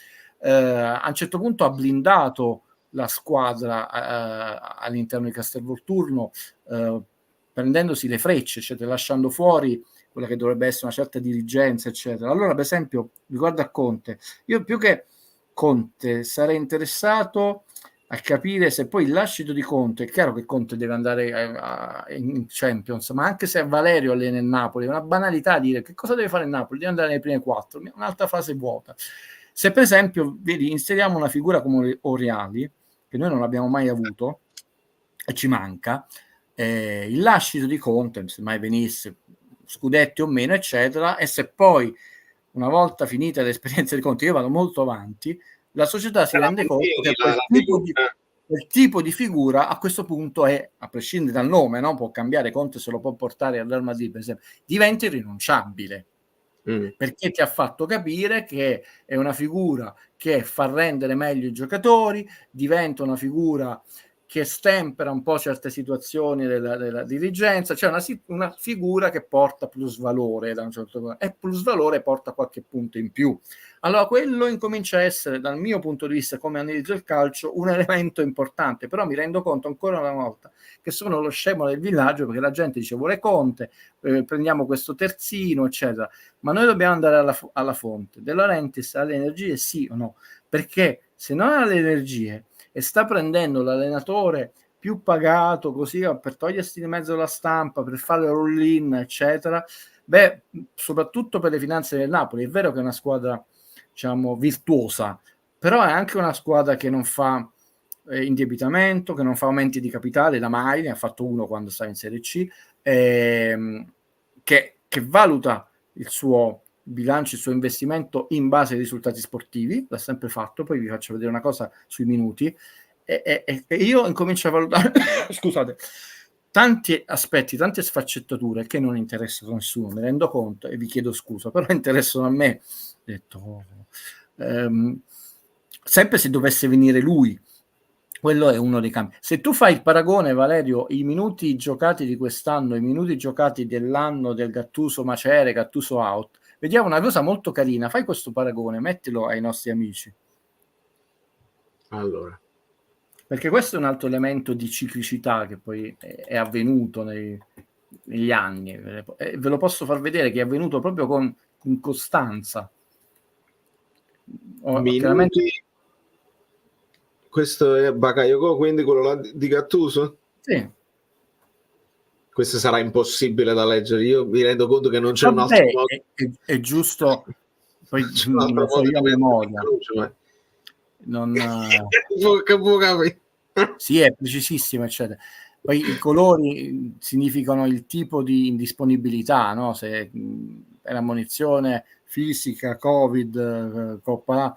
Ecco, uno degli elementi che avviene Gattuso. Guardate che lavoro che fa Guido. No, ma vi dovete fermare, perché non è possibile che Guido dal 1900 non so quanto fa questo lavoro tutti gli anni. No, e non è il suo lavoro, cioè io ci tengo a questa qua, perché c'è gente che sta arrivando Modric, il Napoli ha sondato Modric e pigliano la paga e Guido fa questo, vabbè, scusami. Sì, no, figurati, ci sono tutta una serie di cose. Beh, qual è il primo elemento che vedi, Valerio? Che noi non facemmo mercato a gennaio e vendemmo o demmo in prestito, uno fu praticamente un prestito definitivo all'Oriente, l'altro Marquis, e ci fu 13 partite che saltò Osimhen, in alcune in concomitanza con Mertens, eccetera, Gattuso out, come si chiama, eccetera, che ebbe parecchi problemi, c'era anche il Covid, sì, quello è Osimhen, e prosegue anche dopo il suo infortunio, perché poi torna e si rifà male, e quello di sopra è Mertens, e ci fu quel periodo, ma noi a gennaio non compravamo nessuno e cedemmo 2 giocatori. Vedi l'anno di quest'anno, no? Ci sono stati degli anni dove noi non siamo andati in Champions, oppure non abbiamo, ci mancava quel giocatore, quel ricambio Caglion, eccetera, che non abbiamo fatto mercato a gennaio, nel famoso Grassi e Reggini, no?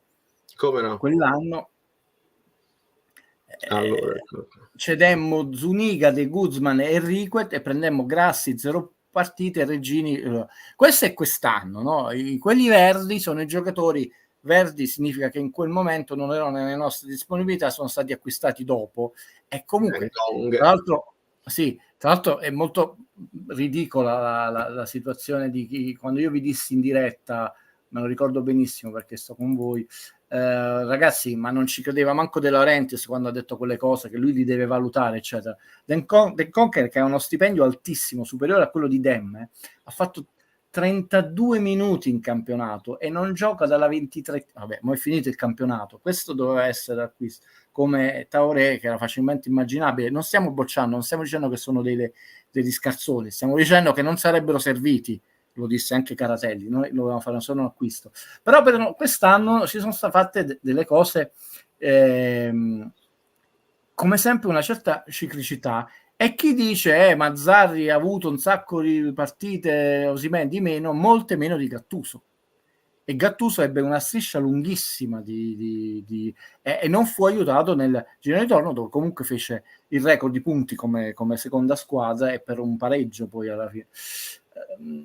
E il dato che salta all'occhio, se vai al lato, sono le 8 ammonizioni, sì, perché segno le ammonizioni che... No, dall'altro lato, giustamente, perché lì c'è il nome, devi andare alla fine. Sì, c'è anche la sorpresina, il gol. E ci sono anche le ammonizioni che si portavano in altra squadra oppure che hanno fatto in Supercoppa, eccetera. Cioè, ragazzi, Kvaratskhelia ha 8 ammonizioni. Mi sembra che forse 6 sono per protesta, cioè sono ridicole.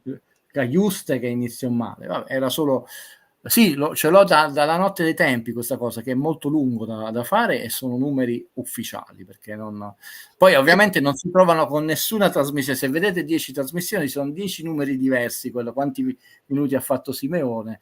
Tendo a fidarmi dei tuoi. Allora, volevo ancora ringraziare Rocco che mi diceva non dico sia automatico, ma cambiando ossatura modulo sei più imprevedibile. Non lo so, dopo una stagione così bisogna aggrapparsi alla speranza. Rocco, sì, io lo capisco, ovviamente. Ho sempre paura però che la speranza si trasformi in ottimismo e fai di meno di quello che... Cioè, tu come tifoso hai tutto il diritto, figurati, di sperare in meglio nel miglioramento. Il Napoli calcio invece non deve essere speranzoso, non deve essere troppo ottimista e deve presupporre che magari compri un giocatore e capita l'infortunio e quindi devi avere l'alternativa. Quindi sì, ma non il Napoli, è la mia risposta. Voglio spiegarmi col signor Rocco. Azzeriamo tutto, diciamo che ci siamo... Qual è la ragione di questi schemini, di questo ragionamento? Che non è spaventarvi, pessimismo, terrorismo, Gattuso out, Exterini o chiedere scusa a Settel, ma semplicemente farvi notare, e stiamo prendendo tutta l'era De Laurentiis, non sto prendendo una partita o un anno a me comodo, no? Che risalire soprattutto con un toffo così grosso, e poi spieghiamo perché è stato più grosso con lo scudetto. Non è né automatico né scontato né facile, è impossibile? Assolutamente no. Che voglio dirvi, per essere ancora più preciso, mettiamo che il Napoli l'anno prossimo facesse 19 vittorie e non va in Champions per un punto, eccetera. Fallimento, Conte ha fallito. Intanto da 13 a 19 è un bel salto. Io non lo direi, già ve lo dico adesso, fallimento, perché mi aspetto che ci sia una gradualità, cioè passare da 13 a 18, 19 vittorie è un salto enorme. Passare da 13 a 26 o a 28 per vincere lo scudetto, scordatevelo. Se dovesse fare una cosa del genere, non è mai successo. La chiave l'hai detta prima, Guido, perdere è più facile che vincere, perché alla fine il campionato la vince una e tra virgolette la perdono tutte le altre. Esatto. Allora cosa voglio? Cerco di essere chiaro. Cioè vi sto preparando a non solo godervi, ma a studiare il campionato con la saggezza e l'intelligenza. Altrimenti voi a dicembre sei comunque un po' lontano dalla lotta scudetto, e come succedeva quest'anno, io sono già, cioè che noi siamo passati, sto già pensando all'anno prossimo, addetti ai lavori e poi tifosi e presidenti ai lavori, non vedo l'ora che lo campionato finisca. Tra l'altro il Napoli non ha anticipato né a venerdì né a sabato, ma a domenica alle 18, quindi ha fatto tutto il campionato fino all'ultima veramente domenica, no? Questo è il senso, cioè Conte, Klopp, Dio, i Simpson. Io sono più propenso a credere che serviranno 2 step almeno e gli altri te lo devono pure consentire, e avete visto come si sono incassati tutta una serie, perché io ho detto Napoli 10°, perché state sicuri che poi le altre squadre, se hanno la possibilità, il calcio nel sedere te lo danno, e te l'hanno dato, e te l'hanno dato bene, non mentre si aiutano gli altri. Quindi questo è il senso del mio ragionamento. Che poi il Napoli fa 29 vittorie, stravince il campionato, ma io sarò il primo, andai a Verona, non so che cosa mi inventerò la prossima volta, non ho nessun problema a dire mi sono sbagliato, però la saggezza del non solo il giornalista, del fratello maggiore mi porta a dire: ragazzi, siate prudenti e siate anche desiderosi di godervi gli step, altrimenti voi volete passare da 13 a 28, arriviamo a 19, fallimento. E non è vero, che non sarebbe fallimento. Volevo salutare Jorge Chavez, per favore manda i saluti a me, al nostro nuovo progetto Casa Escarlata America Champions con Jorge Polilla de Silva come DT. Grazie mille amico mio, un abbraccion, non so come si dice assolutamente, e ascoltiamo un vocale di Peppino Di Palma.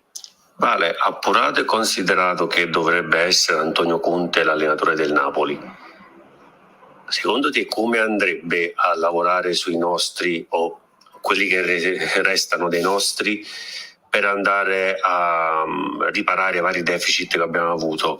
Uno di questi, che tra l'altro abbiamo evidenziato sulle statistiche che raccogliamo, è che praticamente, dette in parole povere, le altre squadre prendevano palla e ci facevano correre a vuoto. Secondo te faremo difesa e contropiede o Antonio Conte ci sorprende, torniamo a avere possesso palla e dominio del pallone?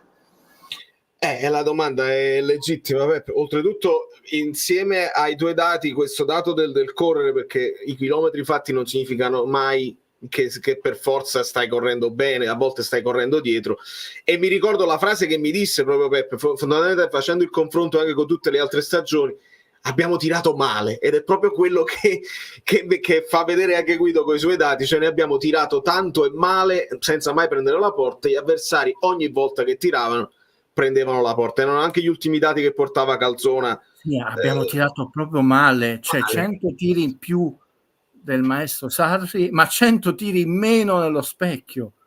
No, questa cosa si deve allenare, si può allenare, devi comprare magari degli specialisti, chiedere, appunto. Io credo che Conte sia uno che individua queste cose, non avrà i numeri di Guido ma avrà altri dati. No, è perché io ricordo una cosa di Conte che mi affascinò sentendo parlare dei giocatori che erano stati allenati da lui, e che lui preparava certi contromovimenti di giocatori senza palla in base a come si stava per muovere il giocatore in possesso di palla, cioè c'erano delle cose codificate che ti portavano a questo deve alzare il livello dell'attenzione al massimo, perché devi fare qualcosa di nuovo e alza per forza il livello dell'attenzione. Ora questo si deve sposare con i giocatori però adatti per farlo. Ci sono 2 elementi che non possiamo sapere adesso. Io tolgo l'emotività, la simpatia, antipatia, vedete, né Valerio io abbiamo detto Juventino, eccetera, queste banalità, eccetera. Conte non so se ama più vincere o detesta di più perdere, come nel famoso film Moneyball. Ebbene, questo sì, riuscirà a trasmettere questa non solo mentalità ma questa predisposizione. Cioè Conte è uno che stava stravincendo il campionato, fa un pareggio, mi sembra, Verona, la Juve, eccetera, il giorno dopo allenamento alle 6:30 del mattino e stavi stravincendo, cioè queste cose le fa, no? Il punto è, non è bravo o non bravo, altrimenti ogni cosa è perfetta, cioè quindi Mourinho si sarebbe comportato in maniera uguale in tutte le squadre e possiamo fare questo per qualunque allenatore. Non funziona così. Si riesce a innestare una certa mentalità, meccanismo Conte in questi giocatori? Non lo posso sapere, ragazzi, lo scopriamo, però non è automatico, no? Questo è il punto. Il secondo punto, lo riescono a capire. Ci fu una volta, perché poi quello è l'elemento cruciale degli allenatori, qualunque allenatore. Ci sono stati nella storia allenatori bravissimi che erano giocatori modesti, e purtroppo ci sono stati, tranne Cruyff, pochissime eccezioni, allenatori scarsi ed erano giocatori geniali, ma in realtà non è che erano più scarsi di altri, è che erano geniali come giocatori.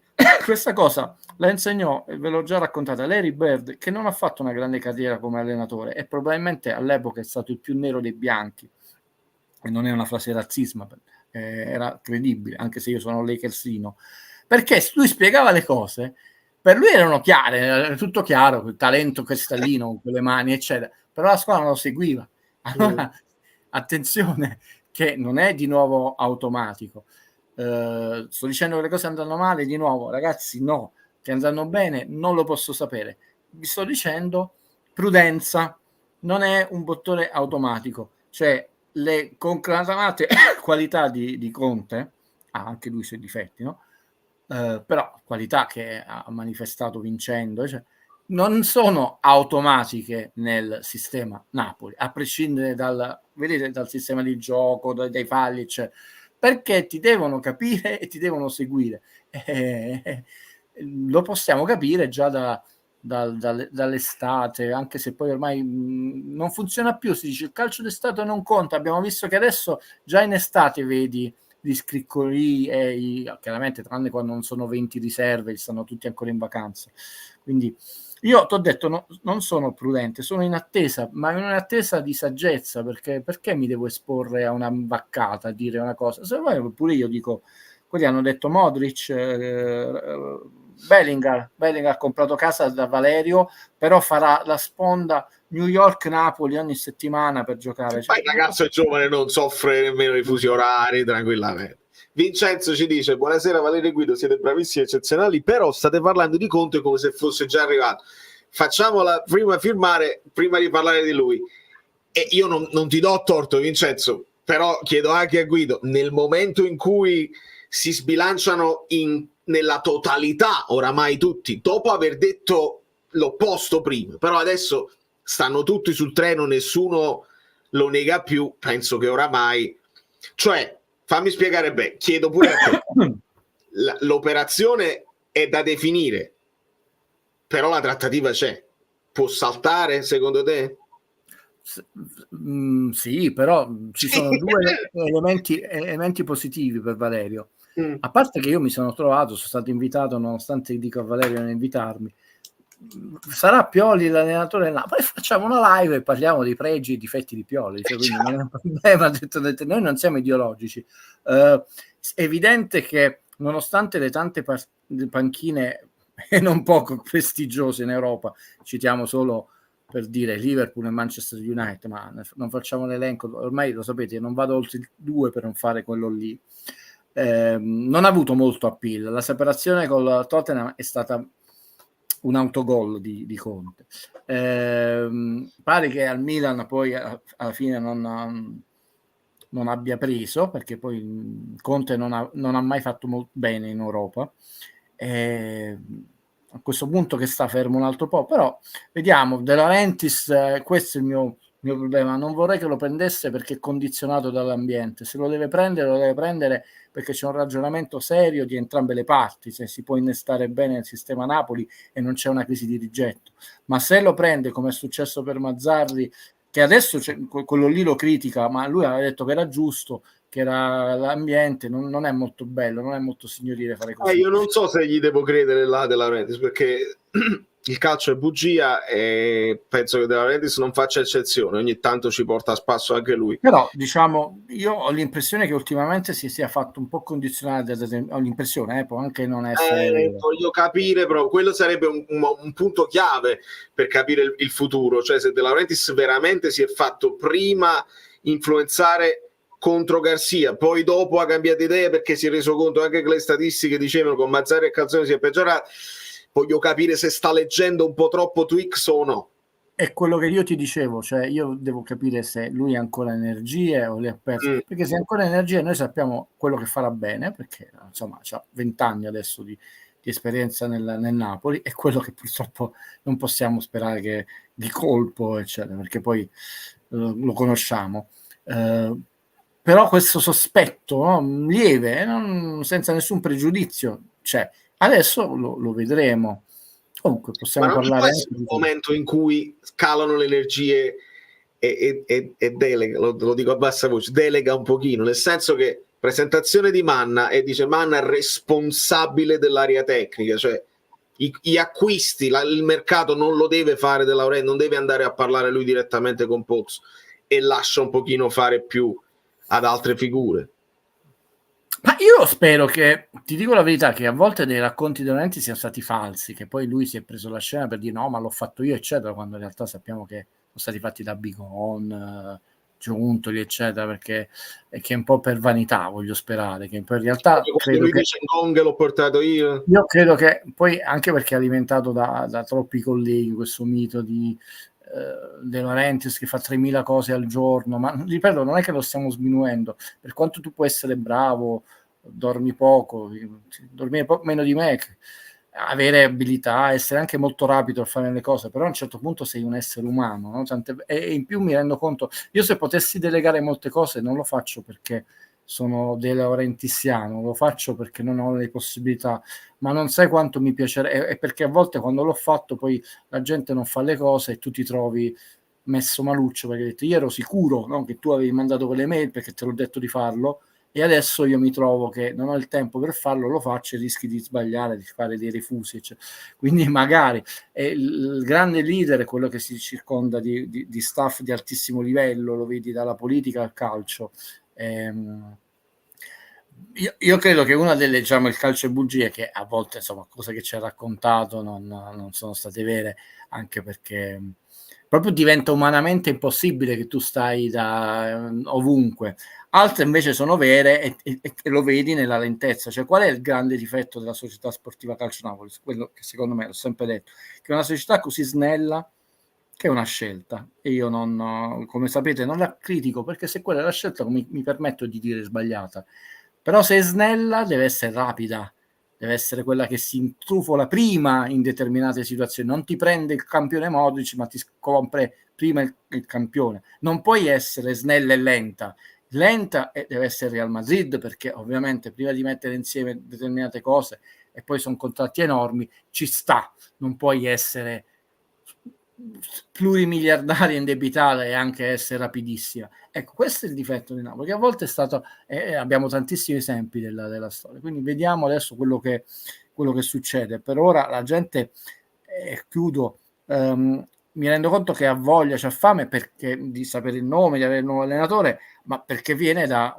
quanti mesi di stillicidio, no? E quindi non aspetta manco un secondo in più, è anche comprensibile. Certo, e nel frattempo mi fa piacere perché leggo che la chat va anche in indipendenza, che state parlando tra di voi, e adoro questa cosa qua perché lo sapete, nell'organicità del discorso io cerco di prendere le domande che hanno senso con quello che stiamo dicendo. Non dimentichiamoci dei 32esimi di Coppa Italia, ci dice Nicola. Non è ancora sicuro che il 10 agosto potrebbe essere 11-12, devono ancora finirlo il calendario. Era però ho appena letto Angela Torre, no, non mi riferisco ai tifosi, mi riferisco ai colleghi che lo hanno influenzato. Ho letto dall'altro schermo. Sì, aspetta, te la prendo. Dice qua: tutto può essere nella vita, secondo me. Non penso che ADL si faccia portare per la cavezza dai tifosi. Speriamo che deleghi comunque. E Guido, la precisazione è dai colleghi, cioè quelli che tu chiami i suoi colleghi. Così, benissimo.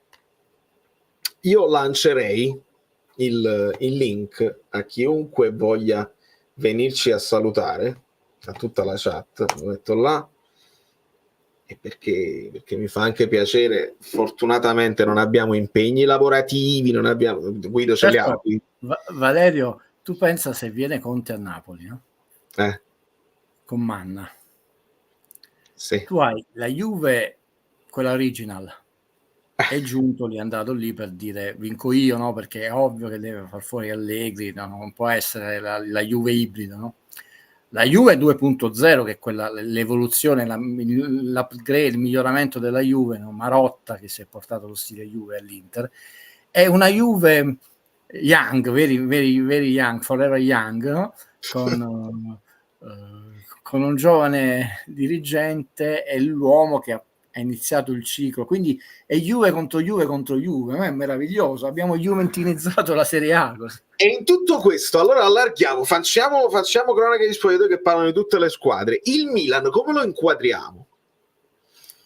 Perché il Milan sta in una fase strana, secondo me, perché c'è stata tutta quella scelta dell'allenatore Lopetegui, tutti i tifosi che si sono diciamo ribellati alla scelta di Lopetegui. Adesso pare in dirittura d'arrivo Fonseca, e resta sullo sfondo questa società che non si capisce Ibra che figura è, si sono tolti Maldini, adesso non è chiarissimo chi sta veramente al comando del Milan.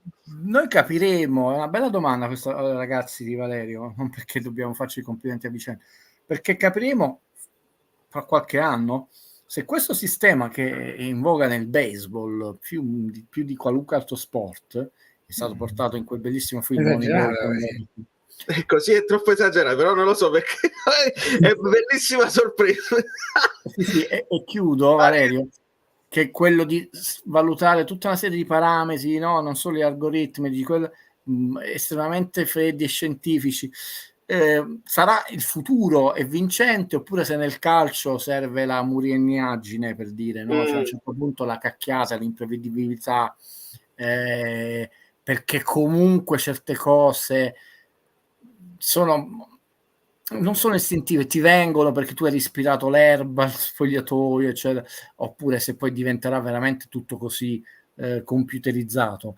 Anche questo non dobbiamo capirlo, però il Milan gestito in questa maniera molto americana, e in questo anche perché è una multiproprietà, nel senso non che c'ha come il Napoli, il Bari, ma hanno anche altre società, se la nuova frontiera. Però è una domanda intelligente. È chiaro che, e chiudo, vedi, tu prendi quella figura campione, carismatica, anche controversa come Ibra, e piano piano viene eclissato perché non può far parte, soprattutto Ibra è uno anche nelle battute, no? Che non può ingabbiare, no? Però è una come posso dire, un cane sciolto il Milan in questo momento. Mario, non riesco nemmeno più a chiamarti Marietto perché vedo che mi sei cresciuto. Buonasera. No, ciao. Ragazzi, innanzitutto Vale, se c'è qualcun altro che entra io lascio spazio, ma vai liscio, qua sono tutti non è neanche giusto, perché c'è gente che magari, cioè io quest'anno sono stato poco presente perché tra scuola e il fatto che diciamo ho iniziato un po' anche io sui social a starci e diciamo sono stato poco presente, quindi chiunque entra io lascio spazio. Buonasera a tutti. Buonasera Mario, figurati, sappiamo, io ho lanciato il link, chiunque vuole entrare può entrare, quella cosa poi magari me la dici in privato, va benissimo. Non lo so, hai una domanda, una considerazione, una bestemmia? No. Penso sei il tipo. No, io posso dire una cosa, che io personalmente quest'anno ho fatto l'abbonamento in curva e diciamo che personalmente, essendo che lo stomaco quest'anno ha fatto tanto male, diciamo, e sarò forse iperpopolare o l'avrò presa di pancia, ma io voglio una rivoluzione. Cioè io questi giocatori qua, per come hanno trattato la mia maglia, per come hanno trattato la gente, che comunque sia, per tutte le polemiche che si possono fare, c'erano comunque sempre 45-50 mila persone a vedere tutte le partite. E sì, Guido, poi le statistiche, vabbè, c'erano sold out tutte, su Ticket One c'era sold out tutte le partite, poi allo stadio è relativo quante persone vedi, però su Ticket One era sold out tutte le partite. Quindi che il pubblico non ha mollato. Non era sold out, ti rubo solo 30 secondi, però siccome poi io mi dispiace soprattutto per le nuove generazioni che soffrono, perché mi ricordo come soffrivo io. È l'anno dell'era dei Laurentiis, perché gli anni d'oro poi 77.000 di media sono lontani, che il Napoli ha avuto più spettatori, 46.814, l'anno scorso ne ha avuto 45.617. C'è da dire... Quindi pensa che delusione, Mario, cioè l'anno che hai avuto più spettatori e hai avuto tutte quelle sconfitte, quelle c'è da dire che per precisare c'erano 20.000 abbonati che ovviamente andavano praticamente tutte le partite, perché facendo l'abbonamento, essendo che l'abbonamento poi sono andati a ruba, gli abbonamenti era finiti praticamente dopo poco, ragazzi. No, comunque io personalmente, per come hanno trattato la mia maglia la maggior parte dei giocatori quest'anno, io vorrei una rivoluzione. Poi certo ci stanno giocatori importanti, tutto quello che volete, però i vari Osimhen, anche Osimhen, che io adoro come giocatore alla follia, per come ha trattato la maglia, io non sono triste che se ne vada, anche chissà, ma sono tanti. E che a me personalmente, anche dallo stadio vedi certe cose, c'è gente che cammina in campo. Dallo stadio c'è una percezione sicuramente diversa, perché non vedi, cioè puoi vedere veramente il tutto. Esatto, ragazzi, c'è gente che proprio le ultime 10 partite c'era gente che proprio camminava in campo e è poco sopportabile, diciamo, da tifoso. Sì. Ed è stato l'unico elemento quest'anno dove veramente non si può dire nulla, una presenza, a parte le prime giornate, costante. Tolte le prime giornate, Napoli ha avuto una serie enorme di 50.000 spettatori. Tra l'altro la partita più seguita non è stata con la Juve ma col Milan, sì, 2-2. Voglia di riscatto magari anche lì. Sì, anche le situazioni non è giusto, non è giusto, perché il tifo meno caldo rispetto agli anni, ma quello è cambiato ormai.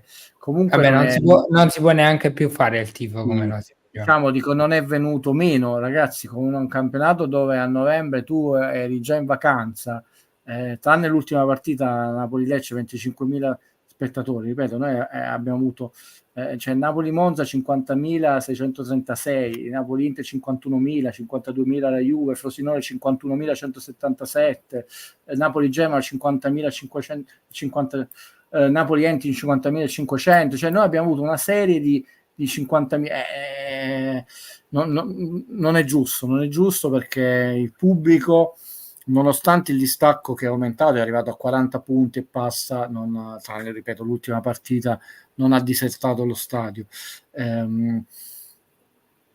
Sai qual è il dubbio? Bisogna capire, perché sono successe tante cose, se a un certo punto questo sarebbe grave e che pur volendola fare la partita non ce l'hanno fatta, lì capisci che certi giocatori, puoi volerli bene quanto vuoi, hanno proprio finito, o se c'è stato questa sorta di, chiamiamolo, di auto ammutinamento, boicottaggio. Però Guido, sarebbe grave, però secondo me di meno i giocatori che non c'hanno voglia. Cioè, io personalmente preferisco giocatori che non ce la fanno non lo so, perché la condizione non c'è più, perché è stato sbagliato il ritiro, a giocatori che camminano in campo perché non c'hanno voglia. Preferisco 1000 volte. Sì, però ovviamente le due cose portano strade diverse. Sono d'accordo con te anche per un fatto non solo etico, ma un fatto sportivo. Però detto lì, lo capiremo di certi giocatori, non solo da noi, anche se andranno in altre squadre, perché è successo anche noi. Ho fatto anche sangue. Anche credo sia non lo so. No, è perché mentre io sono molto attento a qualsiasi body language, che lo sai, io potessi stare allo stadio probabilmente la guarderei 3 volte la partita, perché una volta allo stadio, una volta il replay e una volta per l'analisi. E Guido mi parlava di questa Anghissà in direzione Giuntoli con un po' di paura. No, ragazzi, Anghissà le ultime 10 partite è stato impressionante, però camminava in campo. Cioè, tu lo vedevi dall'azione che partiva e c'era lui che camminava. Lo so. Però poi ha pigliato il pallone dalla porta quando abbiamo fatto quel pareggio. Vabbè, do il benvenuto a Vincenzone, do il benvenuto a Maurizio. Benvenuti ragazzi.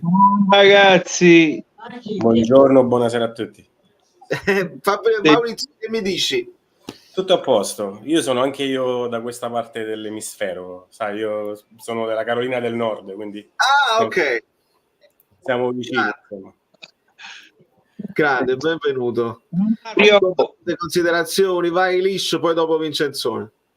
Sì, io sono appassionato di azzurro fluido, vi seguo sempre, ovviamente, seguo tutti gli amici bellini perché è un programma unico. Ce ne sono poche di cose su internet che hanno questo valore, quindi proprio ti ringrazio per aver creato questa community che è spettacolare. Guarda, io volevo solamente dire una cosa dal punto di vista del marketing, perché ti seguo e soffro con te. Perché tu stai da questa parte. Io sono da questa parte, non solo, io sono uno specialista del marketing, però a livelli molto inferiori rispetto a quelli che sono disponibili insomma nel mondo, quindi non è che giudico in nessun modo l'operato degli altri, però per dirti, io ho portato mio figlio a fare il summer camp l'anno scorso d'estate ed era una cosa, vabbè, abbiamo investito soldi, insomma ci siamo divertiti perché è stata una vacanza bellissima, quello che vuoi, però neanche un'email è stata inviata, sai, a fare, cioè qualsiasi cosa tu compri, per dirti, qua negli Stati Uniti dopo 2 settimane ti arrivano le mail e ti continuano ad arrivare. Come no? Non sia mai passi una notte al Marriott, a me mi arriva tutti i giorni le mail, tutto a posto, come stai, vuoi tornare? E mentre invece con il Napoli purtroppo dal punto di vista del marketing è proprio non riesco a capire perché non si riesca ad investire anche minimamente nell'assumere qualcuno che abbia una visione, insomma, no? Per poter aiutare l'entourage, perché poi le cose che mandano nei social non sono tutte scadenti, insomma, la qualità nelle immagini, insomma, i contenuti sono belli, sarebbe bello però avere una struttura e un direttore d'orchestra, diciamo, per poter avanzare. Comunque, niente, questa è la mia sofferenza più grande, perché a me piacerebbe poter portare mio figlio nei camp qui a fare il calcio nei camp del Napoli, ma è sconosciuta come squadra. Giusto l'anno scorso ha creato un po' di, diciamo, c'era qualche appassionato che puoi incontrare per strada, ma è proprio difficile trovare qualcuno che conosca il Napoli, perché non abbiamo, dal punto di vista globale, al di fuori di, diciamo, della tangenziale non c'è, purtroppo non c'è questa notorietà che secondo me il Napoli merita, insomma. Comunque intanto c'era un mezzo rigore per l'Olympiakos e non dato. Ah sì? Non dato? Non dato. Mezzo però, perché la palla gli rimbalza, però il braccio era rigorino, diciamo, dicendo termini moderni. Guido. Valerio, ti pregherei rapidissima di far vedere le 2 immagini che ti ho mandato. Una, permettimi di aprire questa parentesi solo perché il nostro amico in albero ha una maglietta che non posso che adorare, la seconda invece perché è inerente a quello che lui ha chiesto, che è uno di quei punti che voleva analizzare. Quindi poi lasciamo la parola a Vincenzone, però insomma è tutto in diretta. Nel frattempo che recupero l'immagine, vai Vincenzone. No, io volevo parlare un po' riguardo più o meno alla difesa che dovrebbe fare il Napoli. Si pensa che giochi a 3, salvo poi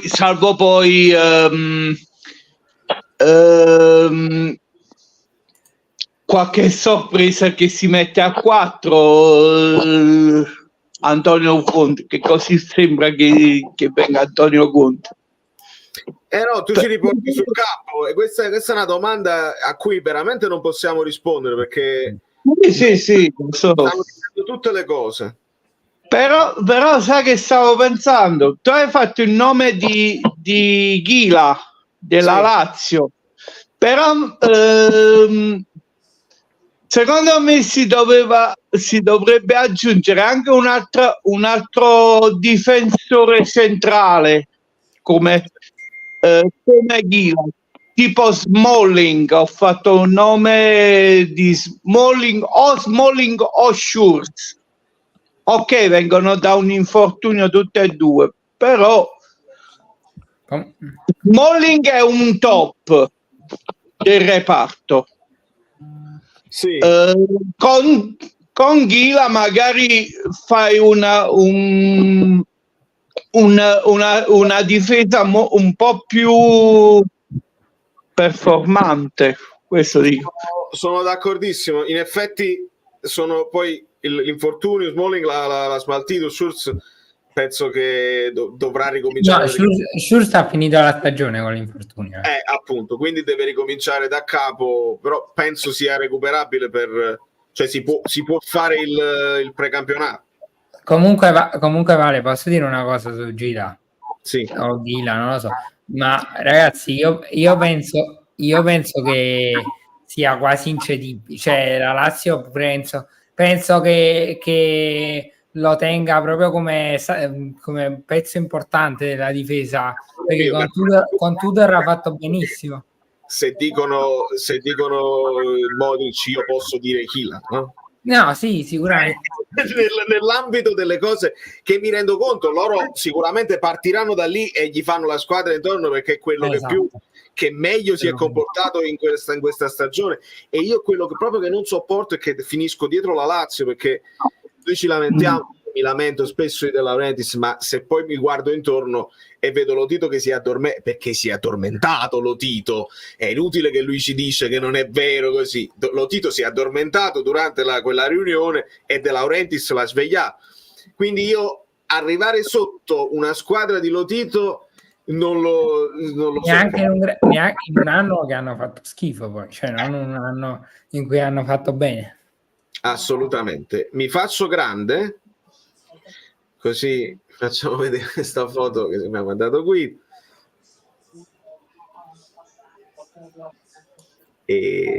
Beh, guarda Valerio, che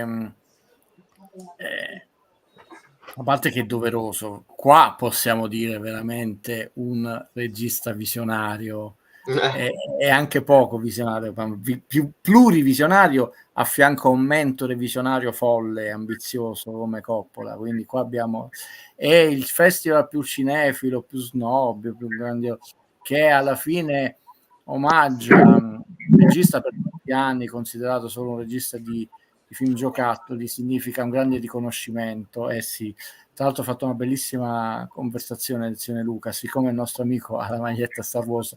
Invece, tornando al calcio, cioè questo è un uomo che ha visto nel futuro quello che sarebbe avvenuto. Tornando invece al calcio, marketing e merchandising è uno di quei punti che gradirei che il Presidente analizzasse, quali sono gli obiettivi, le strategie, le risorse umane, economiche, professionali volti a raggiungere quegli obiettivi erano segnalati dalla mia umile persona, perché secondo me si può far meglio, ma anche facilmente meglio. E d'altronde noi che abbiamo, grazie a Valerio, che è una finestra sul mondo, perché abbraccia non solo tante persone che provengono da varie parti del mondo, la lamentela giusta e non delle persone che si lamentano e basta, è abbastanza ormai consolidata, della difficoltà a trovare determinati prodotti, della lentezza, della poca fantasia, eccetera, eccetera, eccetera. Quindi questo è un argomento fondamentale. Tra l'altro al giorno d'oggi, dove le tecnologie permettono delle formule sempre più raffinate, complesse, rapide e abbassa i costi, è grave avere queste lacune. Esatto. Nel frattempo siamo nell'extra time più totale. Mario sta continuando a guardarla la partita? Sì. L'Olimpia, in questo momento l'Olimpia meglio, leggevo pure dei commenti che diceva male la Fiorentina in questo Valerio, non so se, perché io non ho visto all'inizio, stavo fuori dalla tua live, è solo insomma una notizia, nessuna di qua anche vena polemica. C'è stata la sentenza oggi del tribunale, il Napoli è stato multato di 165.000 non so, nelle mancate conferenze stampa. È arrivata lo sponsor che non può essere. Era arrivata la domanda qua, 165.000 euro per non aver fatto partecipare i propri tesserati alle interviste da Zona.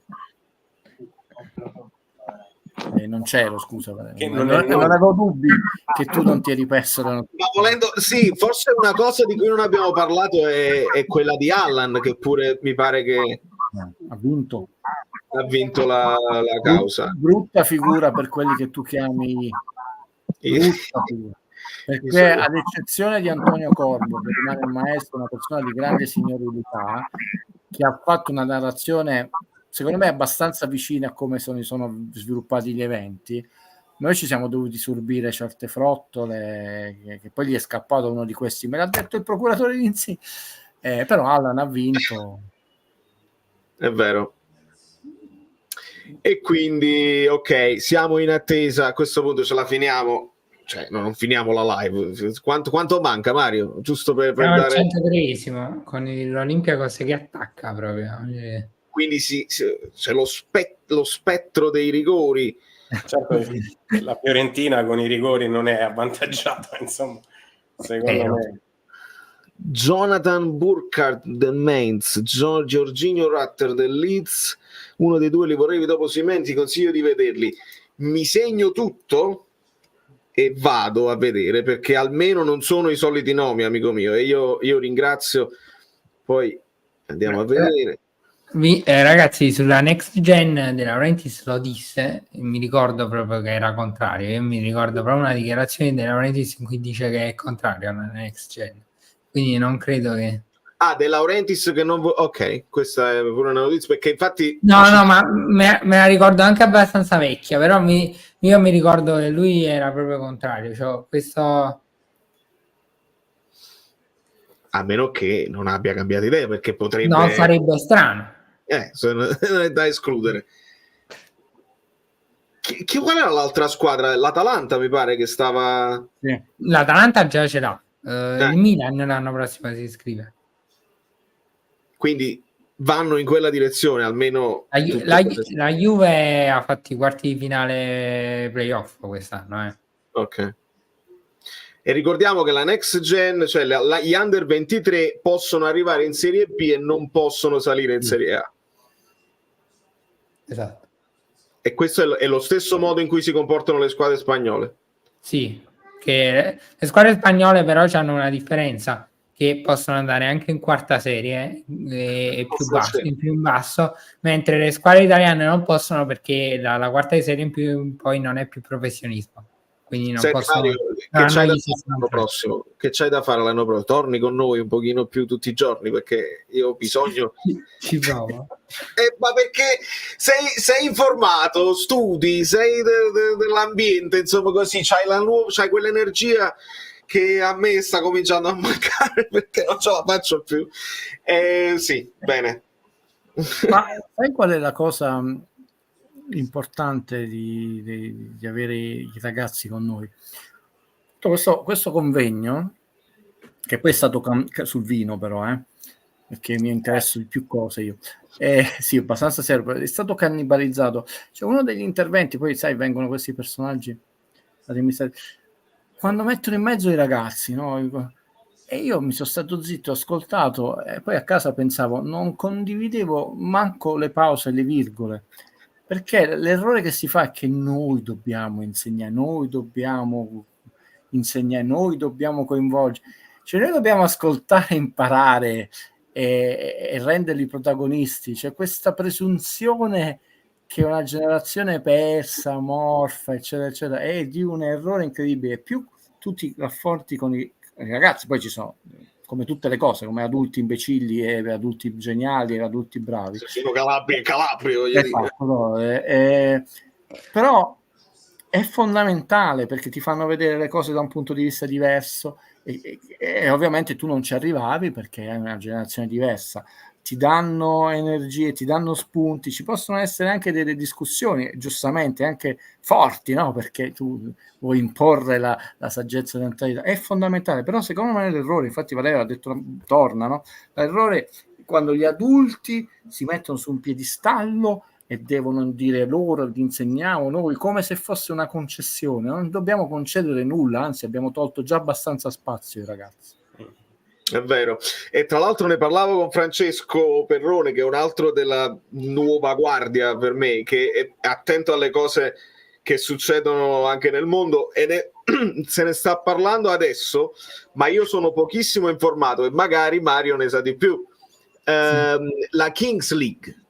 Sì, vabbè, è una questione cioè nel senso di giocatori ritirati o comunque che si stanno per ritirare. No. Esatto, cose social, cioè è un calcio social di intrattenimento che coinvolge influencer, cioè gente che ha seguito sui social. Comunque l'anno prossimo si fa in Italia, quindi penso che qualche società italiana potrebbe fare qualche gesto di, diciamo, importante. Non credo sia il Napoli,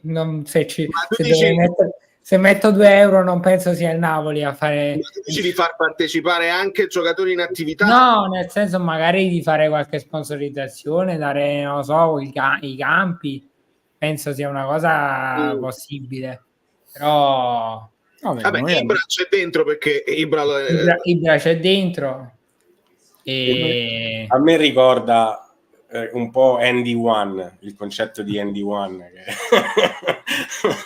che era un po' snobbato dai giocatori professionisti, ma poi era molto bello da guardare, insomma.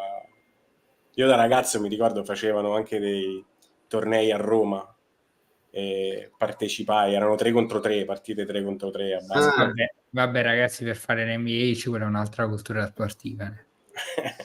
Senza dubbio. Guido? Non solo, ma anche un'altra organizzazione manageriale, e poi comunque devi avere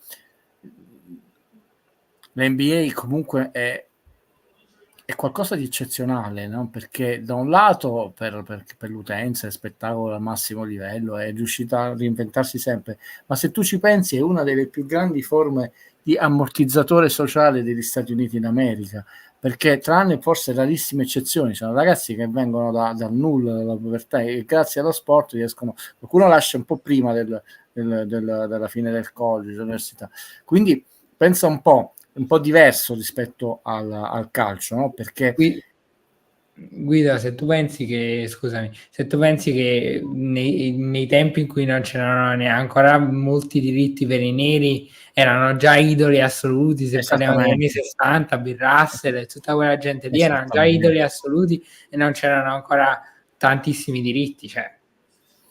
E poi comunque l'NBA qualche scandaluccio l'ha avuto, ma quando ci sono i scandali hanno un pugno pesante per tutti, non ci sono sconti per nessuno, manco per i presidenti, i proprietari.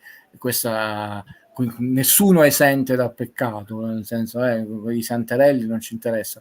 Questo è troppo complesso, l'abbiamo già analizzato. E soprattutto va avanti, cioè non è che l'NBA tu dici no, fermati 10 anni, noi pian piano ci raggiungiamo. L'errore che noi stiamo facendo, l'ho detto col calcio, e ultimamente ho letto degli articoli che vanno in quel senso. C'era un articolo che si parlava proprio dei costi di gestione e il risultato di ricaduta degli stadi in Inghilterra. C'è stato adesso una presa di posizione dei tifosi del Liverpool, no? Che comunque è una tifoseria storica. Purtroppo Guido Gentile teme di aver ragione, si sta andando verso una direzione di una utenza di elite, no? È un discorso complesso che poi analizzeremo, visto non parlare solo di Conte.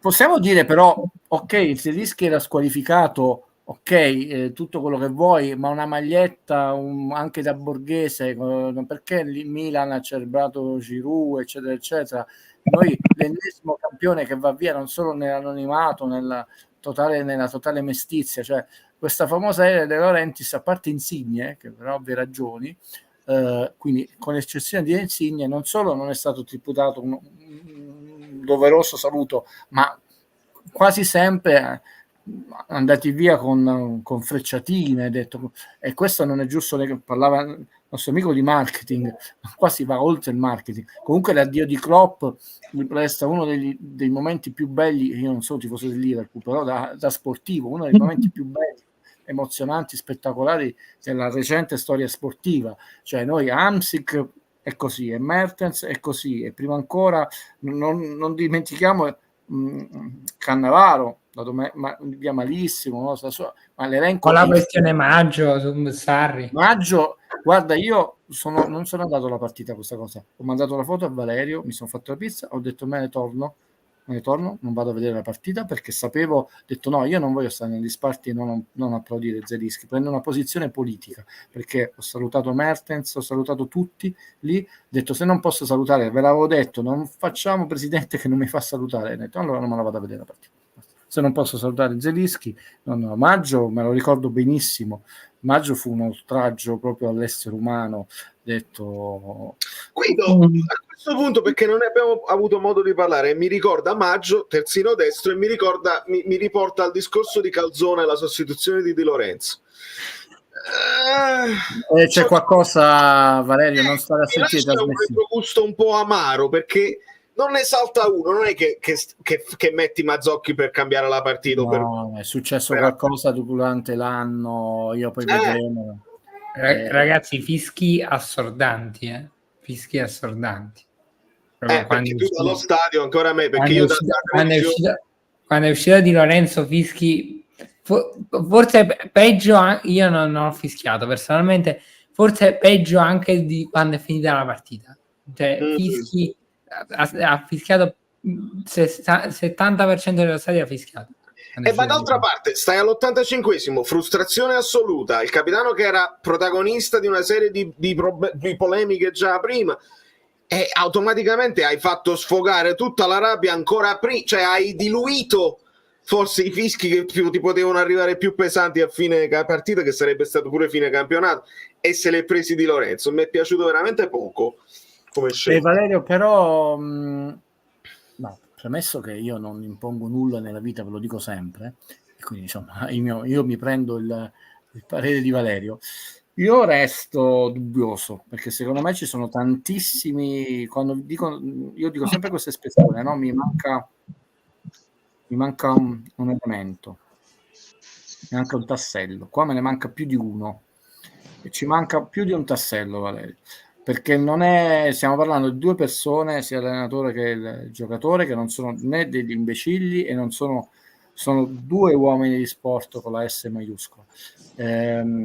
Non è una sciocchezza, gli insulti ovviamente nelle trasmissioni con gli amici procuratori non mi interessano, ci mancano dei tasselli che io umilmente vi dico non so, se no vi direi, però ci mancano dei tasselli.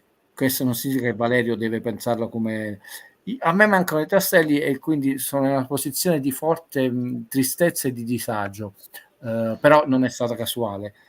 Certo è uno dei tasselli che invece non abbiamo, la posizione non particolarmente da difensore nel caso Juan Jesus.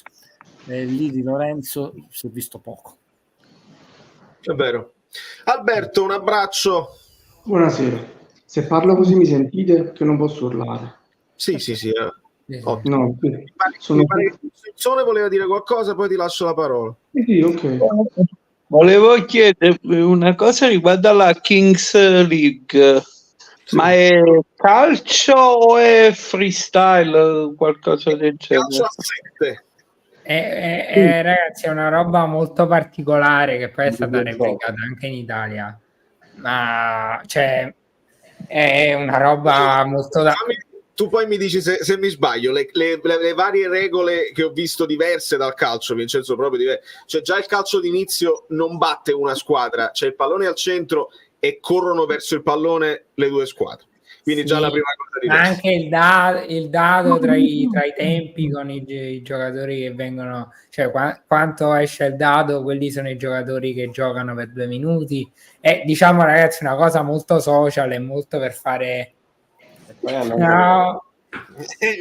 Quante ce ne sono? We're full house. Ciao. È una cosa ciao a tutti, vedi come stai parlando? Molto per fare hype, considerando anche i tanti giocatori importanti che ci sono. Okay. No, questo è perché abbiamo il proprietario di casa che ogni tanto compare alla finestra che sta pittando da solo e quindi compare la figura del proprietario che è interessante.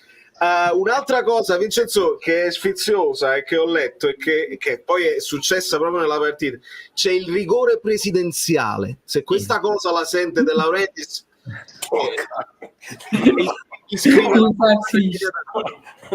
cioè praticamente il presidente della squadra può scendere in campo e tirare il rigore. Sì, Bellissimo.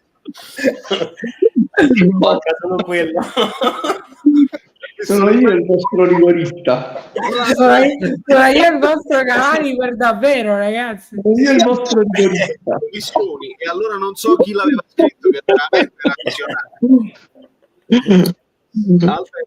Ma vale, nell'NBA, no? Nonostante ci sono queste sfide tra l'intervallo lungo, no? E chiamano degli spettatori che devono fare il canestro al centrocampo, se segni ti danno un assegno. Il presidente potrebbe fare una cosa del genere, no? Che viene sorteggiato qualcuno del pubblico, sempre invogliare le persone ad andare allo stadio, e se segnano al centrocampo, siccome io sono contrario ai soldi, no? Non siamo per esempio in buoni da spendere in libri o prodotti o insomma cose di studio, perché non facciamo questa iniziativa, no? Tra il primo e il secondo tempo, casomai da centrocampo è troppo difficile, da tre quarti, però lancio quest'idea. E mentre tu lanci quest'idea, gol dell'Olympiakos, no, di Oli. Sì, gol. E quando mancano, quanto manca? 4 minuti?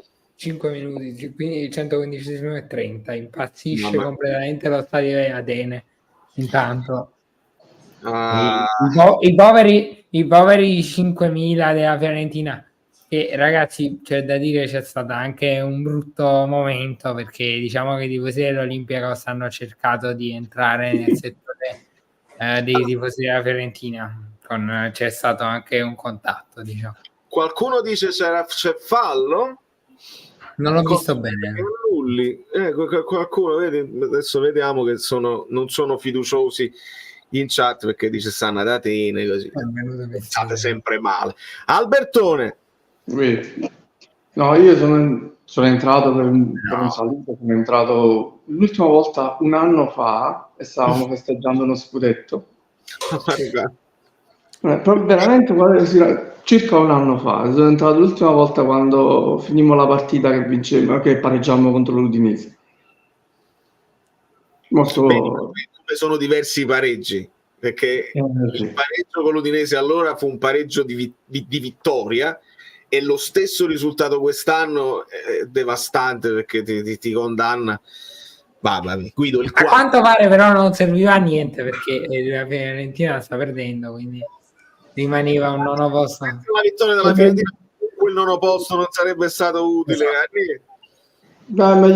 In questo caso penso sia meglio così, perché poi arrivare in Europa proprio così per il rotto della cuffia, no, non ci voglio arrivare così in Europa. Io sono stoico.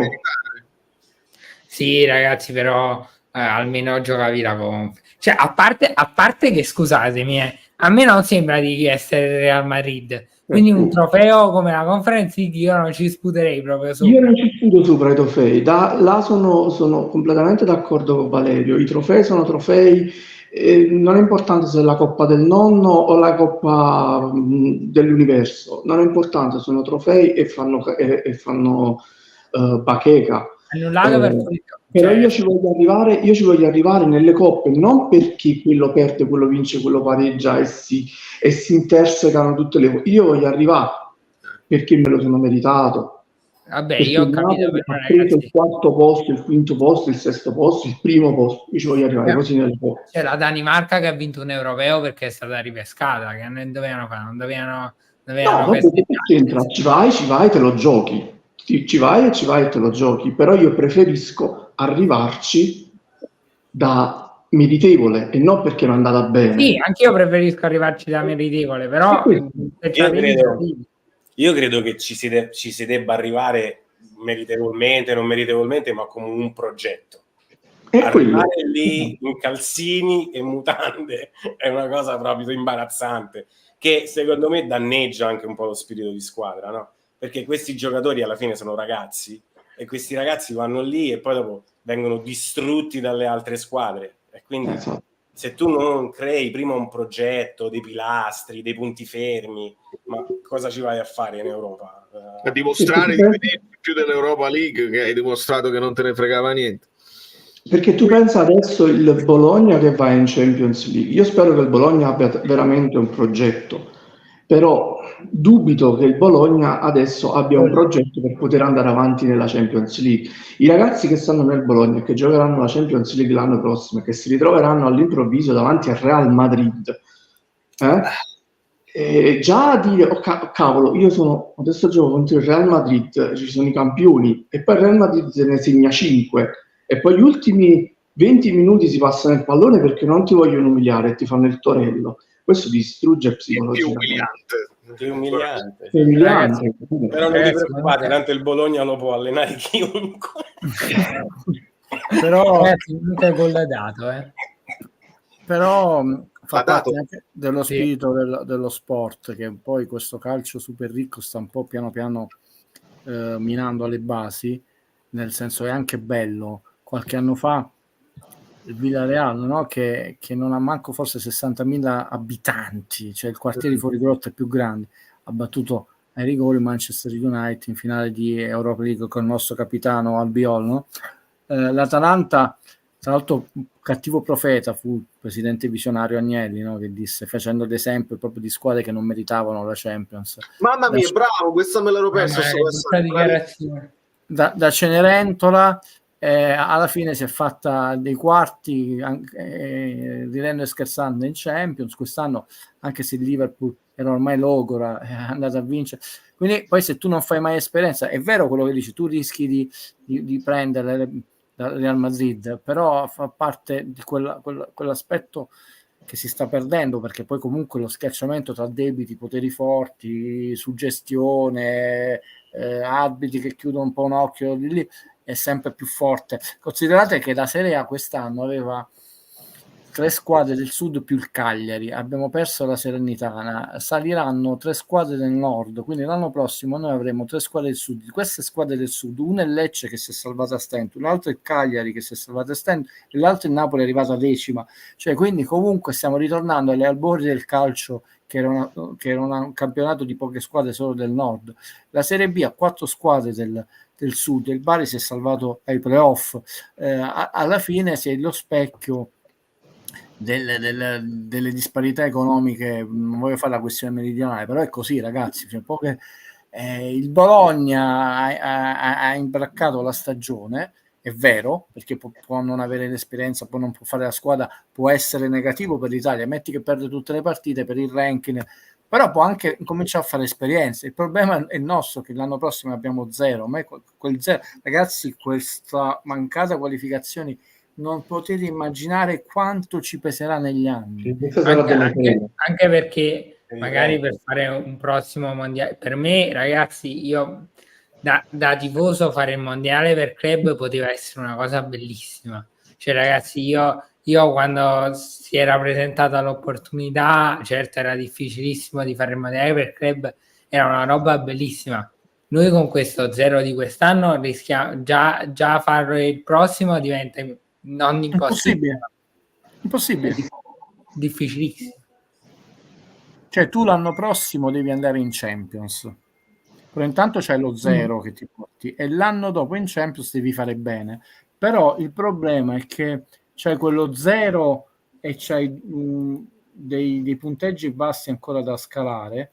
Adesso andiamo a vedere, cioè è proprio brutta. Quelli che ancora dici no, ma è meglio, casomai in conference arrivavi in semifinale, non la vincevi, ma intanto ti prendevi tanti 2 punti, tutte le vittorie, e poi così, come ha detto giustamente il nostro gioiello, lui è il nostro fuoriclasse. Cioè, è stato difficile adesso andare in campionato del mondo, un po' politico, che ce l'hanno detto 3 volte dopo, hanno cambiato, no, le carte in tavola. E questo in Sud America stanno facendo le proteste seriamente per questa cosa. Poi tra parentesi, in Europa non ne parla nessuno. Tu citavi l'NBA, tu pensa se l'NBA è possibile fare una cosa del genere, dove anche i numeri delle maglie sono decisi? No. E poi da un punto di vista dell'immagine, dell'esperienza, i giocatori non faranno esperienza europea, ragazzi. Poi ci continueremo a sentire trasmissioni dove si cita Chelsea-Napoli, no? Il Napoli, cioè, sì, solo noi ce la crediamo. Vai Maurizio. Scusa Valerio, l'anno prossimo noi scaleremo il secondo punteggio più alto, no? 19.000. Poi quindi avremo 10, 9, 25, 17, 0. Poi scaleremo 10 e avremo 9, che è un bel groppone, 25, 17, 0 e si spera di tornare in Europa, perché non abbiamo solo lo 0 del prossimo anno, abbiamo da scalare ancora 10 e 9, 2 anni pessimi.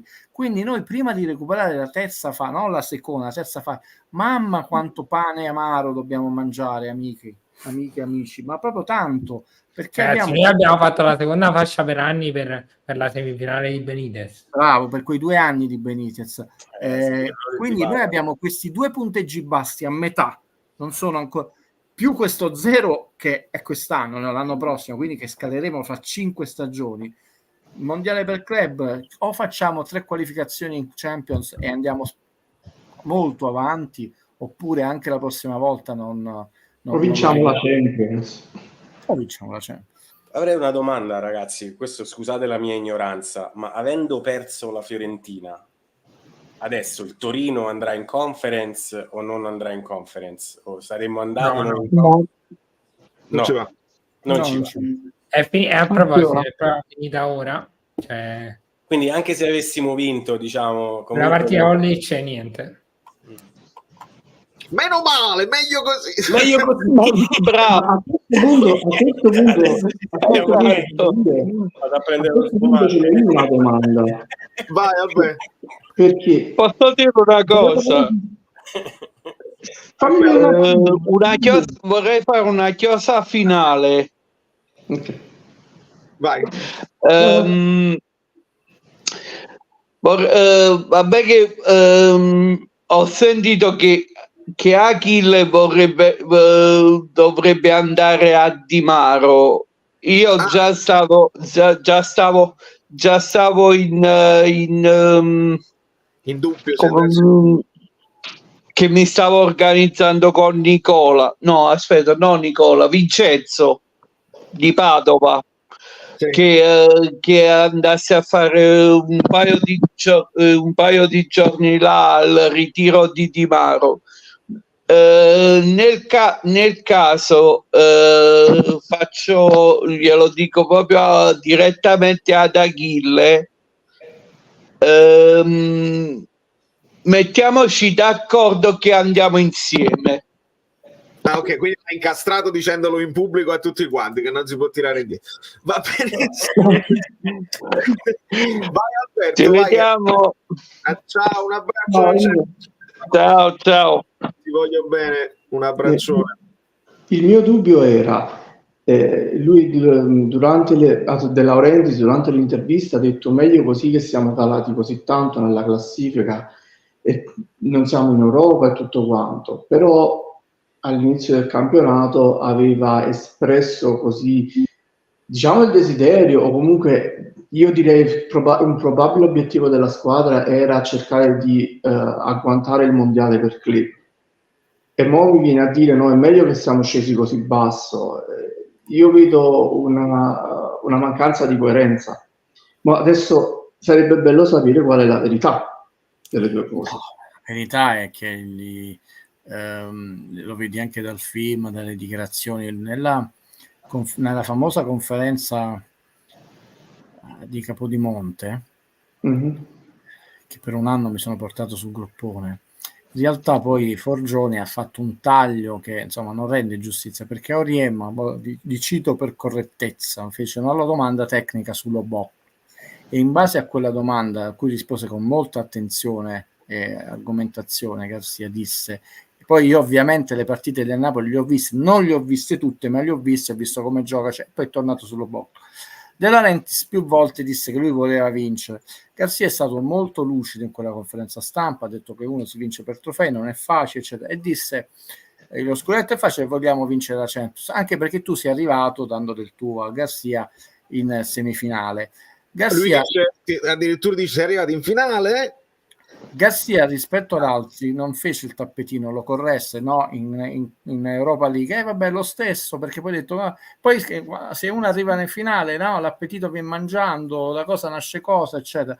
De Laurentiis non è vero quello che ha detto, perché dall'anno scorso, prima di vincere lo scudetto, dopo che ha vinto lo scudetto e quella conferenza, ha sempre parlato di vincere, di far bene in Champions e di andare al campionato del mondo del calcio. Che adesso dice cose del genere lo posso anche accettare, così tu quelli che Valerio chiama sono contenti, però a parte che testimonia che tu non sei un uomo di sport, perché nello sport tu devi cercare di, oltre che migliorarti, di competere al massimo delle tue possibilità, poi a volte perdi eccetera, però è proprio una frase scellerata, perché dire è meglio così, non si è mai sentito che uno dice ho perso, è meglio così.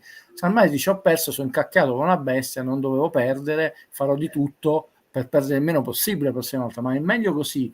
Trovatemi un folle che dice così nello sport, è meglio così. Poi lo sport contempla la sconfitta, ci mancherebbe, altrimenti vince l'unica cosa che conta. Però è dichiaratamente una situazione di contraddizioni enorme, però ci interessa poco. Quello che ci interessa è che noi non siamo in Europa, non faremo esperienze, i giocatori non faranno esperienza, non si confronteranno con altri giocatori, a volte nascono, come nei festival del cinema, anche nello sport possono nascere delle situazioni, delle alleanze, degli inviti per gli anni prossimi, perché comunque siamo fatti di esperienze sociali, no? Quindi tu non andare lì, non frequenterai, capito alla Roma, no? Quando disse a Borriello vieni qua, sono tutte situazioni che tu non metterai in essere e quindi non porteranno altre situazioni che porteranno a situazioni. Starai ad allenarti la settimana tipo, tutti contenti, vedremo se poi faremo 93 punti. Andate a vedere quanti punti ha fatto il Napoli nelle ultime 13 giornate, la settimana tipo, andate a vedere. Meno male che avevamo i punti di Garcia, perché abbiamo fatto mi sembra 11 punti di meno. Comunque ragazzi, posso dire una cosa importante? Vai. Visto che i miei nonni sono di Mother Day, poi avrò l'intervista ufficiale di Modric quando verrà. E allora devi essere per forza tornato in pompa magna sul canale, non puoi lasciarci più. Italiano è pronto per Napoli ora, perché abbiamo aspettato finora. Italiano, cosa, ragazzi. Stavo vedendo le sue percentuali, no? Il primo anno ha fatto 23 vittorie, 5 pareggi e 16 sconfitte. Il secondo anno 29, però ha fatto 60 partite la Fiorentina, 14 pareggi e 17 sconfitte. Quest'anno 57 partite su 60, 24 vittorie, un grosso crollo, 17 pareggi e 16 sconfitte, manca una partita, potrebbe eguagliare. Cioè il suo rendimento è 16, 17, 16 sconfitte, 52%, 48%, qualcosa è 42%. Non sono scontentissimi di salutarsi con Italiano a Firenze, non c'è stato questo miglioramento. Bene, 2 finali in Conference League, però mi sembra settimo posto, ottavo posto, un po' stagnante la situazione. Scusa. Penso che si possa dire che Italiano perde la Coppa senza perdere una partita, perché non si contano i supplementari, quindi lui non ha mai perso. Valerio, anche Guardiola è stato eliminato dal Real Madrid, siccome l'hanno dato per bollito, però non ha perso una partita le finali non si possono pareggiare, vi rendete conto che non si possono pareggiare? Ma sono 10 finali partite di conferenza. Io credo che ci sia stato, per ricollegarmi un po' a quello che ha detto Guido in maniera meno eloquente, io credo che ci sia stato un distacco, come un cambiamento fondamentale, quasi come un colpo di stato dell'imperatore, e mi ricordo esattamente il momento quando è successo, che le tifoserie incominciarono a separarsi, anche se il Napoli si era già automaticamente qualificato e c'erano queste riots o queste grandi la curva che litigava tra di loro. E io credo da questo momento in poi sono state messe in moto delle misure per isolare il Napoli dalla propria tifoseria e cercare alternative. Io credo anche From Napoli to the World, tutte queste idee erano idee per canalizzare questo desiderio di volersi in qualche modo indipendizzare dallo stadio in sé per sé. Ma ragazzi, E il problema è che adesso che l'imperatore si ritrova di nuovo in mezzo al popolo senza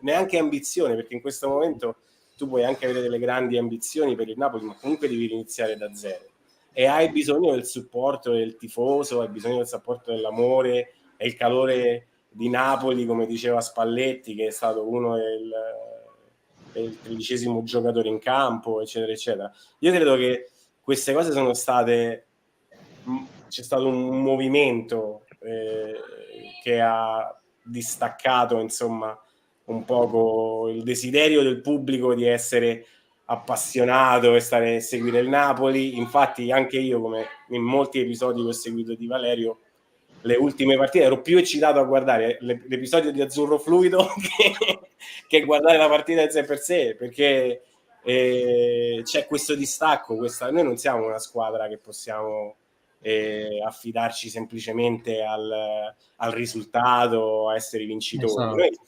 Esatto. Non siamo la Juve noi. Io seguivo il Napoli quando è andato in C capito? Cioè, non mi interessa che vincano o che perdano, a me interessa vederli giocare e giocare bene, questa è la verità. Ragazzi, ma la cosa che poi nessuno ne ha parlato, e permettetemi di dirlo, ma ragazzi, ma è scandaloso che finisce la partita e i ragazzi a fine anno, dopo un campionato del genere, non vanno a salutare, vanno a salutare le curve. È scandalo, cioè è scandalo, almeno comunque tutto lo stadio dovrebbero fare, ma almeno le curve, ragazzi, è scandaloso.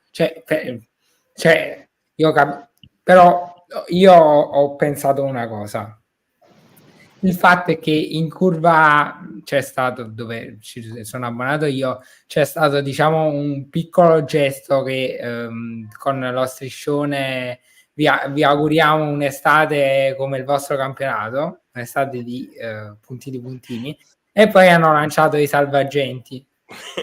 E anch'io ho lanciato il salvagente, ma questi sono dettagli. E io ho pensato che secondo me c'è stata diciamo una soffiata dagli steward che hanno visto che c'erano i salvagenti dentro lo stadio e per non farli andare i giocatori a prendersi diciamo questa umiliazione. Però sì, è stata una cosa, ma io penso sia successo questo, però comunque rimane una mancanza di rispetto, perché c'è comunque gente che, perché ragazzi tutto sto giro di pallone è per la gente che va allo stadio, tutto sto giro, i calciatori che prendono quello che prendono, e tutto nasce dalla gente che va allo stadio. Poi ci sono state le televisioni, poi c'è stato tutto, ma nasce dalla gente che va allo stadio. Quindi bisognerebbe ricordarselo, secondo me, prima di fare certi gesti. Però c'è una scusa Guido. No, sono rapido. Io lo trovo più grave un altro fatto, che se vi ricordate, per tradizione è una tradizione che ha portato il Napoli ed è sempre stata molto bella. La prima partita al San Paolo e l'ultima, ti cedo subito la parola, i nostri giocatori sono sempre entrati con i loro bambini, le bambine e bambini in braccio, e l'ho trovato bella, quindi a prescindere dal risultato. Quindi io mi associo a te e rincaro la dose, perché si è rotta questa tradizione. La prima, andate a vedere nel corso degli anni, la prima e ultima partita al San Paolo, e sempre mi ricordo Pepe Reina, che ha una famiglia numerosissima, ma è stato bellissimo anche vederli crescere. Vedete che cosa è diventato, e chiudo, scusa, Ciro Mertens, quello vero, non Driss, che adesso è sempre più un eroe di due mondi, perché Ciro Mertens sta diventando una sorta di mascotte lì in Turchia, ma è il nostro Ciro Mertens, lui si chiama Ciro Mertens per l'amore di Napoli. Scusa, a te la parola. Volevo sottolineare anche questa mancanza. No, scusate, mi posso rispondere a un commento? Vai tranquillo, vai. Scusami, ma ragazzi, che mancanza di rispetto è mostrare cioè è il commento di FBD. Che mancanza di rispetto è mostrare i risultati peggiori dell'anno? Ragazzi, non mi sembra una mancanza di rispetto, mi sembra una dichiarazione dei fatti che sono successi. Cioè, non è a me non sembra tutto fuorché una mancanza di rispetto. Cioè, È un ricordo, ci avete fatto vedere questo, ci avete fatto vedere questo. Ragazzi, a me non sembra una mancanza di rispetto. Mi è sembrata abbastanza civile come protesta, onestamente. Cioè... Assolutamente. Valerio, assolutamente. Silenziosa, intelligente, certo inquietante, perché tu ti leggi il 03, il 02, però quello che hai fatto. Senza dubbio. No, io penso che il fatto, si parla sempre di questo tentativo di dividere la squadra dai tifosi. Io penso, e lo sappiamo, che De Laurentiis cerca di farlo da anni, di staccare la squadra da quella parte di tifoseria che è un po' più, io intendo, io dico aggressiva, ma aggressiva nel senso che va faccia a faccia con i giocatori, che si mette là di fronte ai giocatori e fa le critiche, e De Laurentiis tenta sempre di più di dividere la squadra dai tifosi, perché anche questi comportamenti dei tifosi a lui non piacciono e cose del genere. Secondo me però dovrebbe, e questo lo diciamo anche noi da anni, dovrebbe agire in maniera differente e cercare di far capire a questi tifosi che quella non è la strada giusta. Questo tifare in maniera aggressiva, in maniera invadente, non è la strada giusta. Però giustamente se stesso De Laurentiis, far diventare un po' più la tifoseria del Napoli, spiegare nella tifoseria del Napoli che devono diventare un po' più eleganti, diciamo così. Ma se stesso lui non è elegante.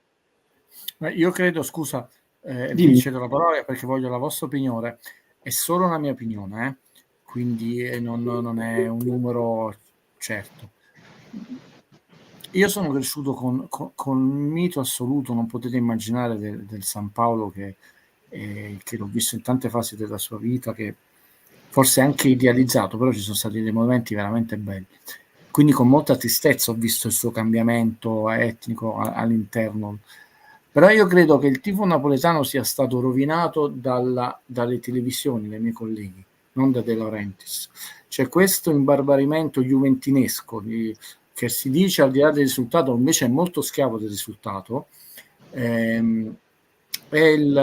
solo una mia opinione. È la pressione mediatica di questi anni. D'altronde gli esempi sono infiniti, non citiamo l'ultimo di chi chiedeva di fare determinate cose. Qua De Laurentiis non ha tanto potere.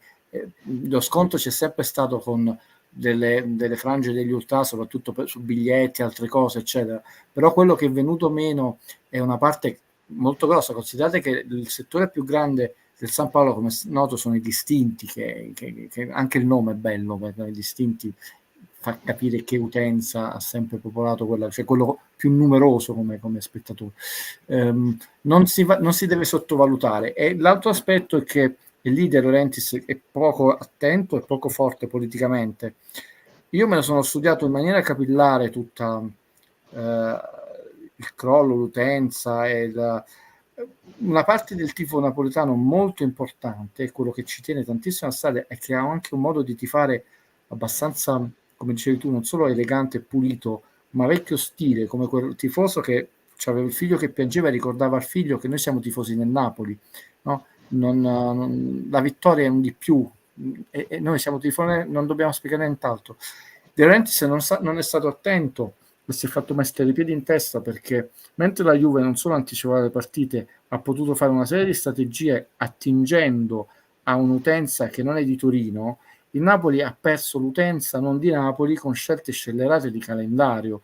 Il pubblico di Napoli in città è meno tifoso in senso nobile di un tempo del pubblico di Napoli, che veramente abbiamo visto in questi anni da tutto il mondo, no? Però è il pubblico della provincia, e questo ve lo dico da studioso, ragazzi, e di altre città. Noi vediamo gente che con l'accento del Verona, di cose, che viene a Napoli e tifa in maniera sana, e questo patrimonio non solo non è stato difeso, ma è stato costantemente mortificato da scelte societarie, e questo va detto.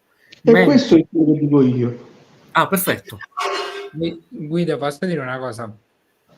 secondo me il problema è il fatto che De Laurentiis ha sempre voluto, diciamo, mandare via, diciamo, dallo stadio le frange del tifo che invece per la squadra ci sono sempre state, perché poi quando De Laurentiis parla che ci vorrebbero più famiglie, sono più le famiglie a essere occasionali, a venire per il risultato, a venire per il big match, che la gente che va in curva. Mo, ragazzi, io sentivo vedevo certi commenti e non parlo, perché poi certe cose bisogna viverle per capire certe cose, soprattutto per come si parla sui social.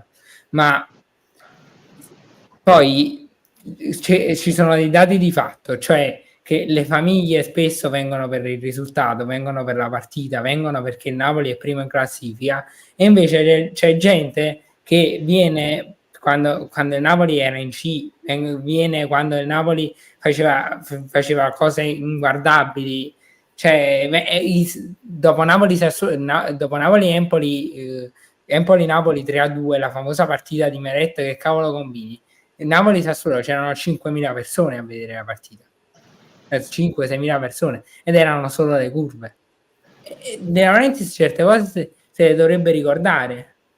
Mi spiego meglio. Ragazzi, potete citare tutti i nomi che vi pare, però ragazzi, bisogna portare rispetto quando si parla di certe cose. Mi spiego meglio, non voglio essermi spiegato male, perché non è che io sto facendo... No, io sto parlando in generale, Guido, non è per te. De Laurentiis, se potesse abolire lo stadio, lo abolirebbe. Ma ha sempre detto che lui voleva lo stadio virtuale, dello stadio vero. Lui non interessa, e questo ti fa capire che proprio non sarà mai un uomo di calcio, quando le società stanno facendo stadi di nuovo un po' più grandi, cioè. Quindi prima cosa.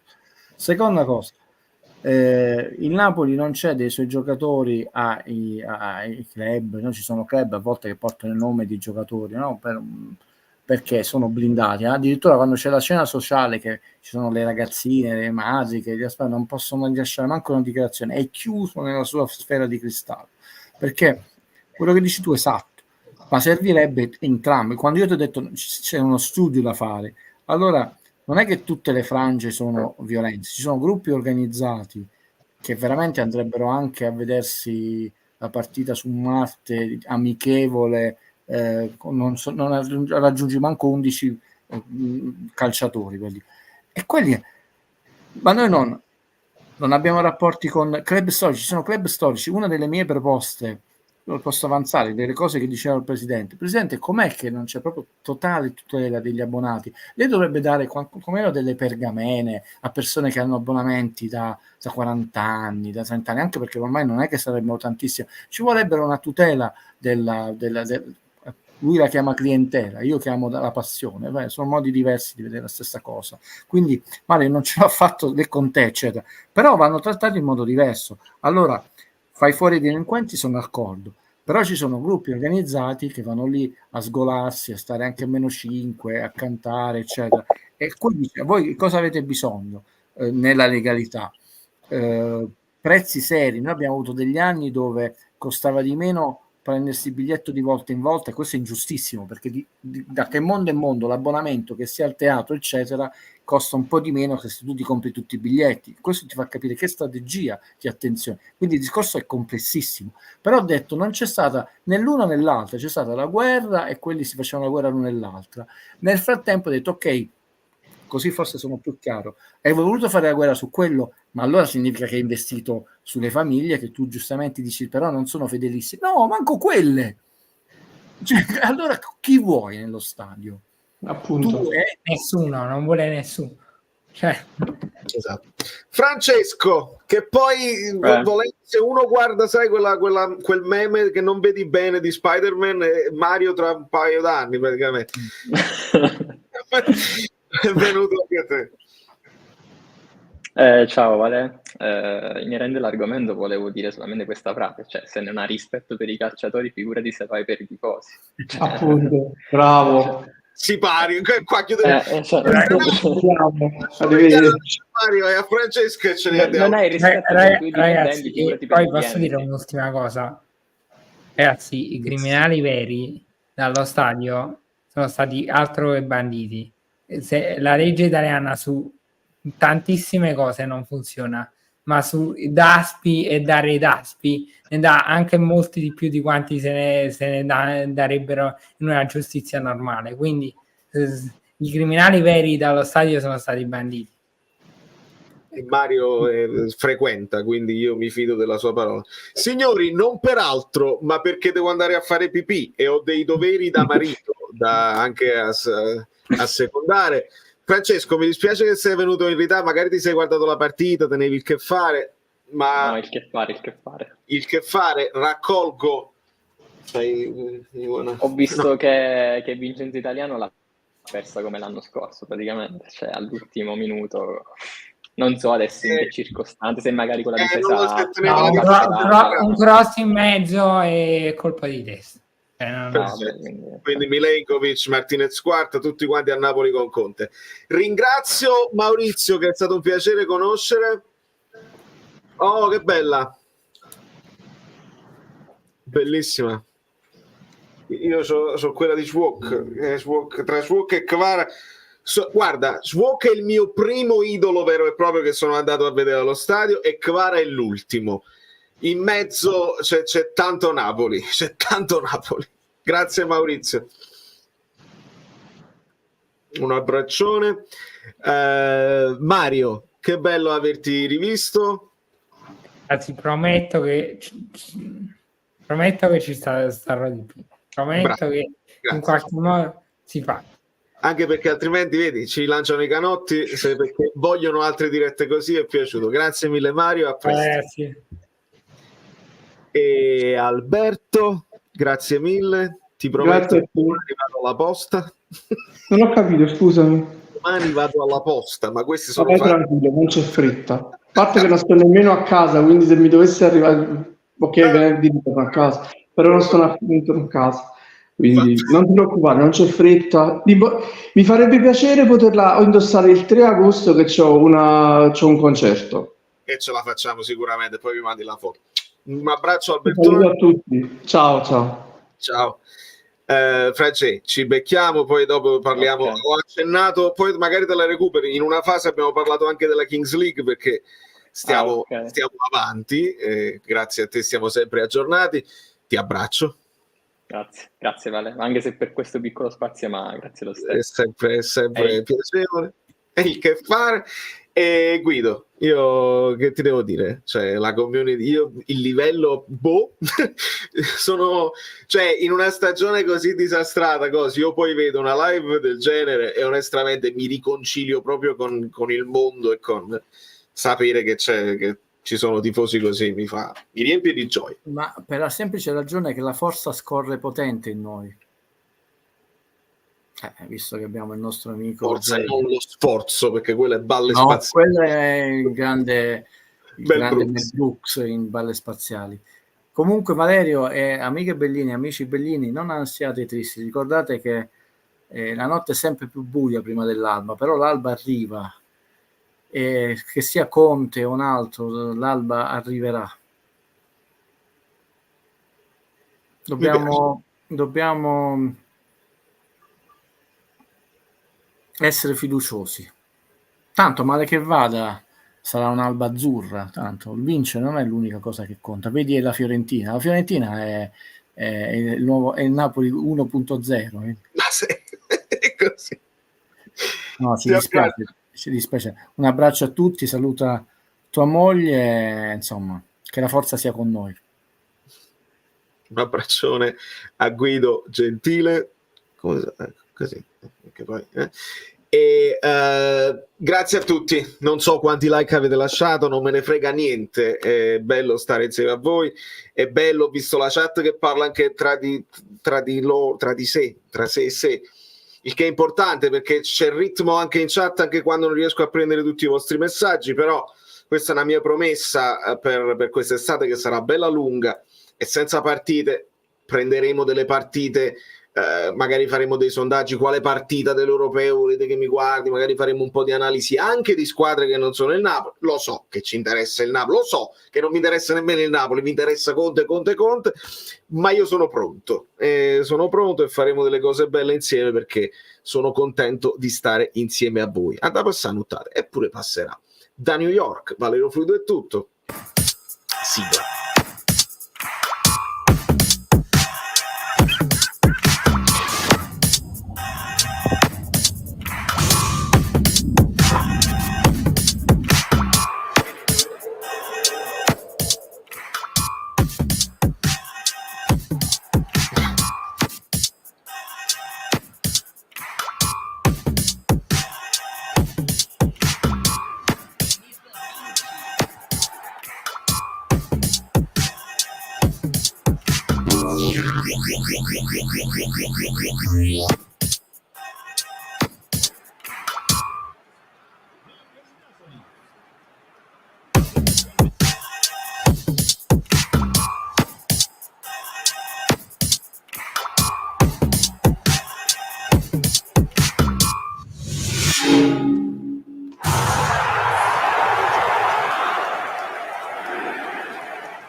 Dici di no e dici che non lo faccio perché poi secondo voi mi vado a prendere solamente il Tottenham. No, mi vado a vedere tutte le cose, perché poi a seconda della cosa, non vi preoccupate, arriva Conte, io sarò più Conte che Conte, nel senso